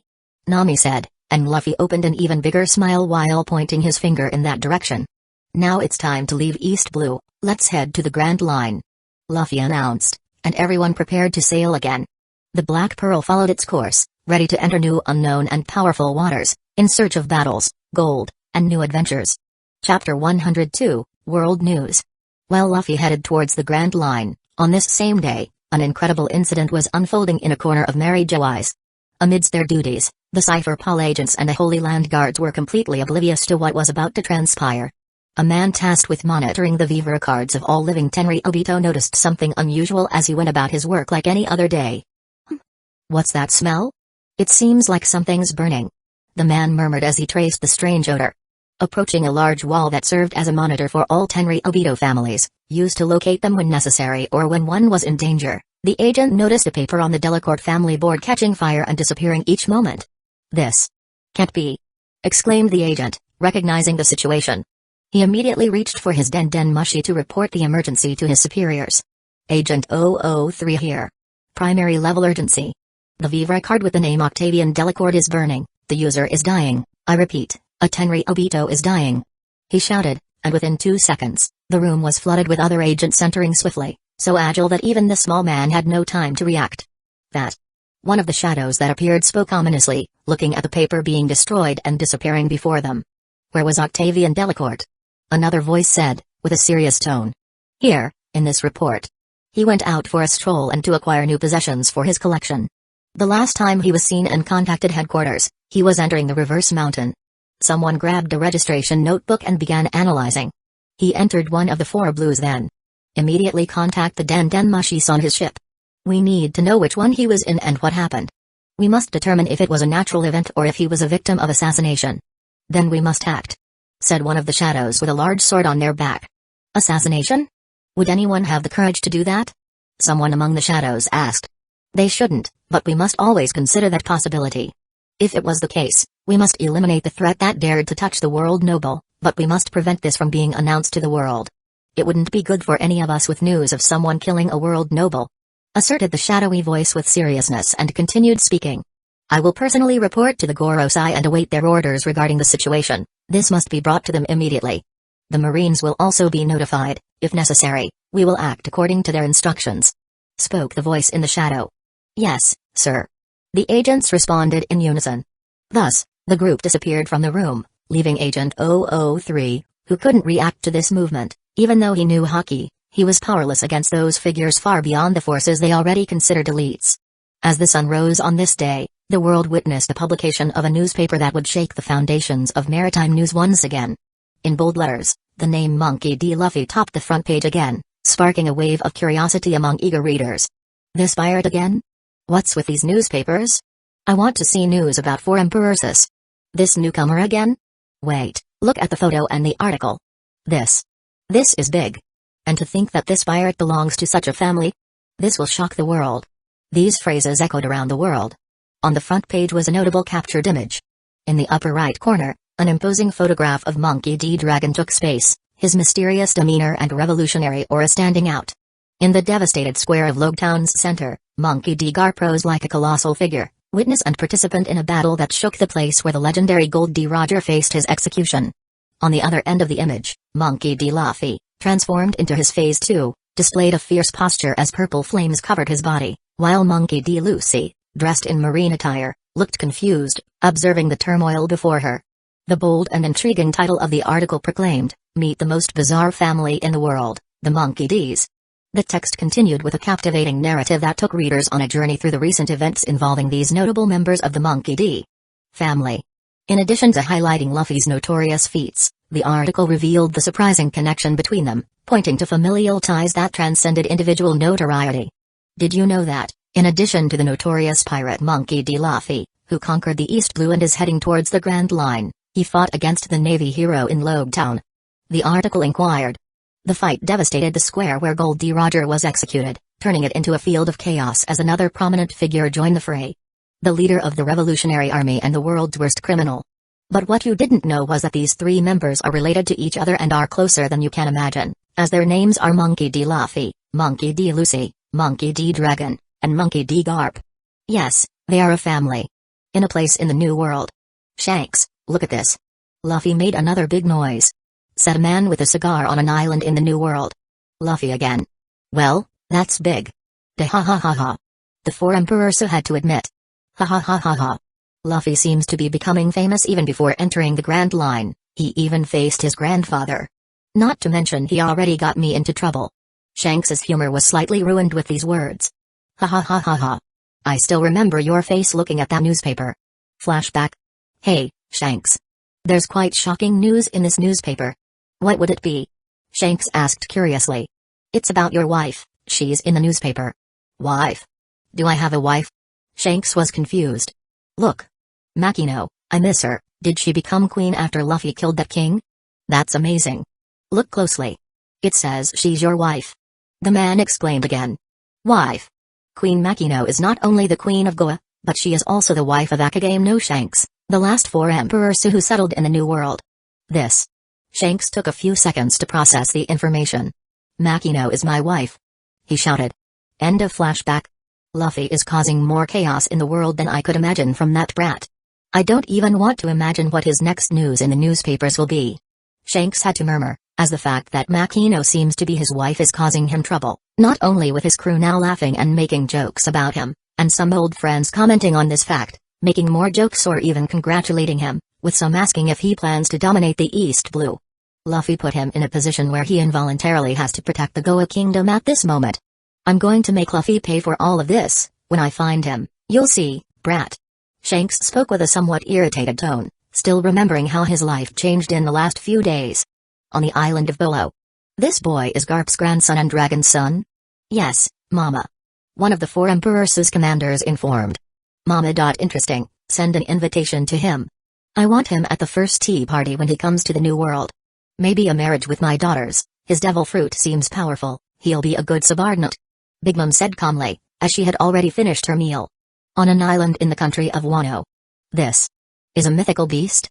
Kaido looked at the newspaper. He initially looked uninterested at the newspaper, but when he saw Monkey D. Luffy transformed in Logtown, his expression became genuinely interested. After all, for someone who wants to create the world's strongest beast crew, a newcomer with a fruit that no one knows is vital for him to have in his crew. It's a mythical zone, all indications point to that. Said King, but he spoke seriously. But there's something even more shocking in these news. He showed a wanted poster with a woman. Yamato? That brat was with his group the whole time in the East Blue? Kaido even dropped his drink and looked shocked at his daughter on the wanted poster of that crew. Yes, it seems she was in the East Blue all this time. King commented. I'm going there. I'll get the brat and capture the user of the mythical zone. Kaido quickly stood up. Wait, Chief Kaido, this isn't safe, it will take a long time to get there, not to mention you could be arrested by the Marines if you're seen alone, we can't risk it. King quickly spoke, trying to prevent his boss from doing something reckless again. He was lucky that Kaido wasn't drunk at this moment, making the strongest creature in the world look at him at this moment and listen to him reasonably. What do you expect me to do? My son and a potential recruit are in that place, I want to get them. Let's send Jack to the first half of the Grand Line, that won't attract as much attention. At least the Marines won't send their main forces to deal with Jack. King said cautiously. Kaido looked at him for a while before exhaling. Okay, send Jack to fetch the brats. There's a rookie with an ancient zone surfacing as well, isn't there? Kaido finally gave the order. Yes, his name is X-Drake. I want you to fetch the brat as well. He's with Page 1 in a part of the New World. I'll immediately send him to Paradise and ask Queen to return, as Miss Yamato is not in this sea. King spoke and went to the Dendenmushi to issue the orders. In the depths of the sea, the royal family received a new fax from the Whitebeard pirates after seeing the newspaper. Damn human, does he have the world's most wanted man as his father? Neptune said with a dark expression. He's dangerous, already killed a king and took a picture with my sister in his lap, that damn human, what does he think he's doing? Growled one of the king's sons and Shirahoshi's brother. Why does my little sister look so happy with that human? Still remembering the photo that came out in the newspaper with Shirahoshi and Luffy on the throne as if they were a couple. Don't worry, no matter if your grandfather is Garp and your father is Dragon, Jinbai will get him and bring our Shirahoshi with him. Another brother affirmed. Meanwhile, in the Goa Kingdom. Look, if it isn't Luffy. Seems like he had a fight with Garp. Foo-fya-fa-foo. Makino laughed while sitting on the throne with a crown on her head. Damn brat. Didon, dressed in a completely different way than when she was a bandit in the mountain, grumbled seeing Luffy's photo, but she couldn't help but be surprised by him fighting against that monster Garp.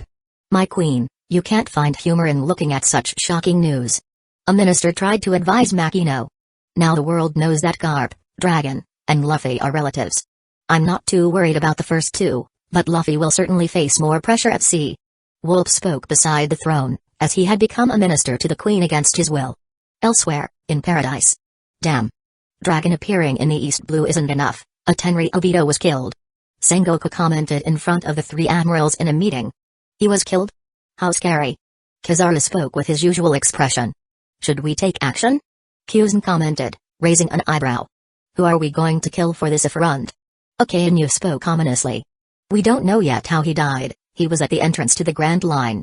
We don't know where he was killed, it could have been in any sea. Sengoku spoke. But we have a suspect, don't we?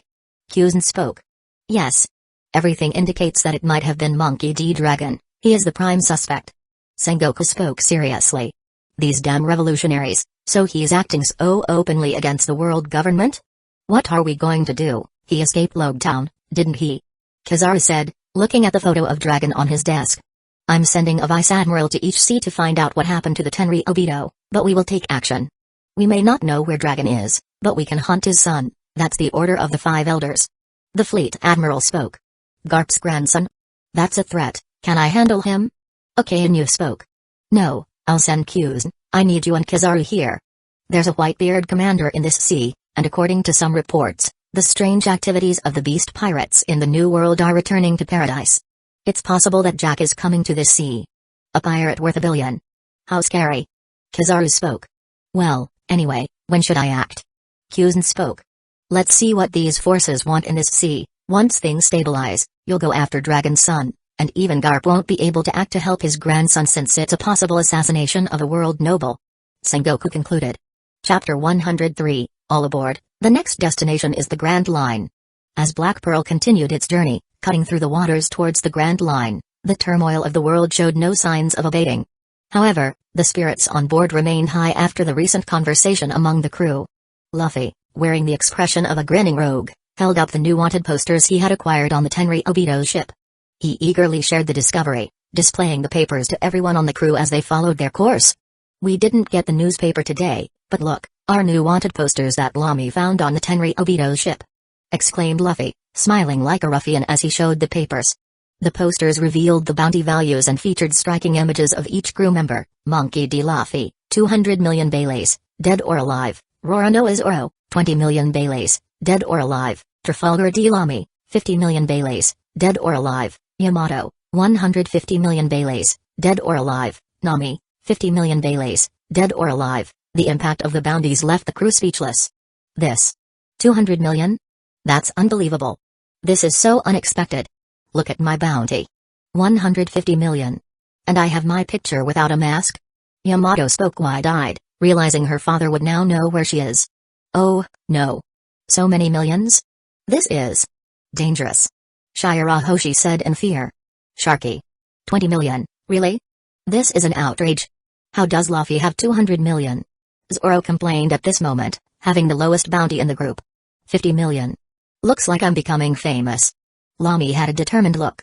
Look, I'm on the list too. 50 million. Vippo commented, raising his front paws. You're in the photo, but the bounty is Lamy's. Usopp grumbled comically to the animated bear. Woof. Chaozu was barking cheerfully. But this is so sudden, our group has 470 million on their heads already? Usopp shouted worriedly, still processing this amount. They took down some pirates with 20 million bounties, but now their captain was worth 10 times that. What? I have a wanted poster? This is terrible. 50 million. Nami was terrified too. They're underestimating my value, I don't even have a bounty, and she has her own. Reiju complained about being behind Lamy. Not bad for newcomers. Hugo commented. My little sister is worth 50 million. Who would have thought? Nojiko said a bit concerned. Hey. We'll be hunted by elites with this, imagine our bounties if they find out the captain killed a Tenri Obito. Ecchi spoke in a corner. Zoro, looks like you have an advantage here. Kuina crossed her arms. And I need to update my bounty too, it seems they didn't recognize me with a new appearance. Alvida murmured, as she should at least have a 5 million photo along with the posters, considering she's now part of the Straw Hat Pirate crew. We have some hefty bounties, But we need to live up to these values, and we're already known for our exploits. We're ahead of everyone else who started sailing at this time. Now, we need to strengthen ourselves because our enemies are much more powerful than our current group, and soon we'll face some of them. We need to get stronger. Let's train. Luffy, with visible determination in his expression, delivered a speech that resonated among the crew members at this moment after each had voiced their opinions. The group nodded with seriousness, understanding the importance of strengthening themselves for the challenges that lay ahead. The training was rigorous, but everyone embraced the idea of growing and becoming stronger to face the new waters. It was only the next day, in the middle of the morning, that the Black Pearl sighted the expected destination, the Reverse Mountain. The Reverse Mountain rose majestically before the Black Pearl, an imposing wall of steep and tall rocks in a reddish hue, as if defying the very heavens. Its grandeur instilled a sense of reverence, an unmistakable landmark in the vastness of the ocean. The red line, a notable feature crossing the base of the mountain, stood out like a unique scar on the world's fabric. It was as if a giant red hand had traced its path through the rock, leaving an indelible mark that cut through the countless layers of stone. The Black Pearl sailed towards the mountain, the murmurs of the crew expressing a mix of excitement and respect in the face of the majesty of Reverse Mountain and the red line adorning it. "Look at that!" exclaimed Luffy, pointing to the imposing rock formation ahead. "Is this the Reverse Mountain? It looks so big and strange," observed Usopp, marveling at the sight. "It cuts through the entire world, separating all the seas? So giant," murmured Nami, examining the colossal dimensions of the mountain that cut through the oceans. "Is it true that the New World is on the other side?" questioned Yamato, seeking more knowledge about the peculiar geography of the Grand Line. "Yes, but we can't go to that side because there's no way to the other side," explained Luffy, adding information to the conversation. "What a strange place," commented Hugo, absorbing the uniqueness of the landscape. "Look, there's a part of the way going in the opposite direction, that's incredible," exclaimed Depot. At the entrance of the mountain, there was a massive current split into two directions, one ascending the mountain, pulling seawater, and the other descending, colliding with the water and creating particular water sprouts. Luffy concluded at the moment, "Let's get ready. We're about to enter and climb the mountain." Anticipation and excitement filled the air as the crew prepared for the next phase of their journey. The Black Pearl advanced with determination, cutting through the turbulent waters surrounding the base of Reverse Mountain, with currents defying the laws of physics. The crew was on high alert as Nami shouted orders to handle the ship. As it was her job, the ship was at full speed towards the entrance of the current going up the location, while there was another current going down the mountain. As the ship approached the base, the currents intensified, making the entire crew feel the change in the ship struggling to move forward. White foam formed ephemeral patterns in the water at the meeting point of the two currents on the side where the current descended from the place, revealing the constant clash between the turbulent sea and the imposing Reverse Mountain. The ship quickly collided with a white foam, making its appearance like a blade triumphantly cutting its prey. The Black Pearl now advanced with the furious currents that scaled Reverse Mountain while gaining speed and ascending diagonally. The water, like enraged beasts, tried to pull the ship into its veracity towards the rocks, but Ecchi, at the helm, guided with impressive skill. The deck was a symphony of frenetic activity as the crew strained to maneuver the ship with skill. "This is amazing." Luffy laughed on the bow of the ship, his cloak swaying above his head on Ifrit. "Be careful, Ecchi, don't let the ship hit the rocks on the side. Hugo and Zoro, take care of the sail. The ship may lose direction if the wind is against us, stay alert." Nami shouted orders as Hugo and Zoro grabbed the sail to handle it against the wind, as the ship gained speed and altitude ascending the current.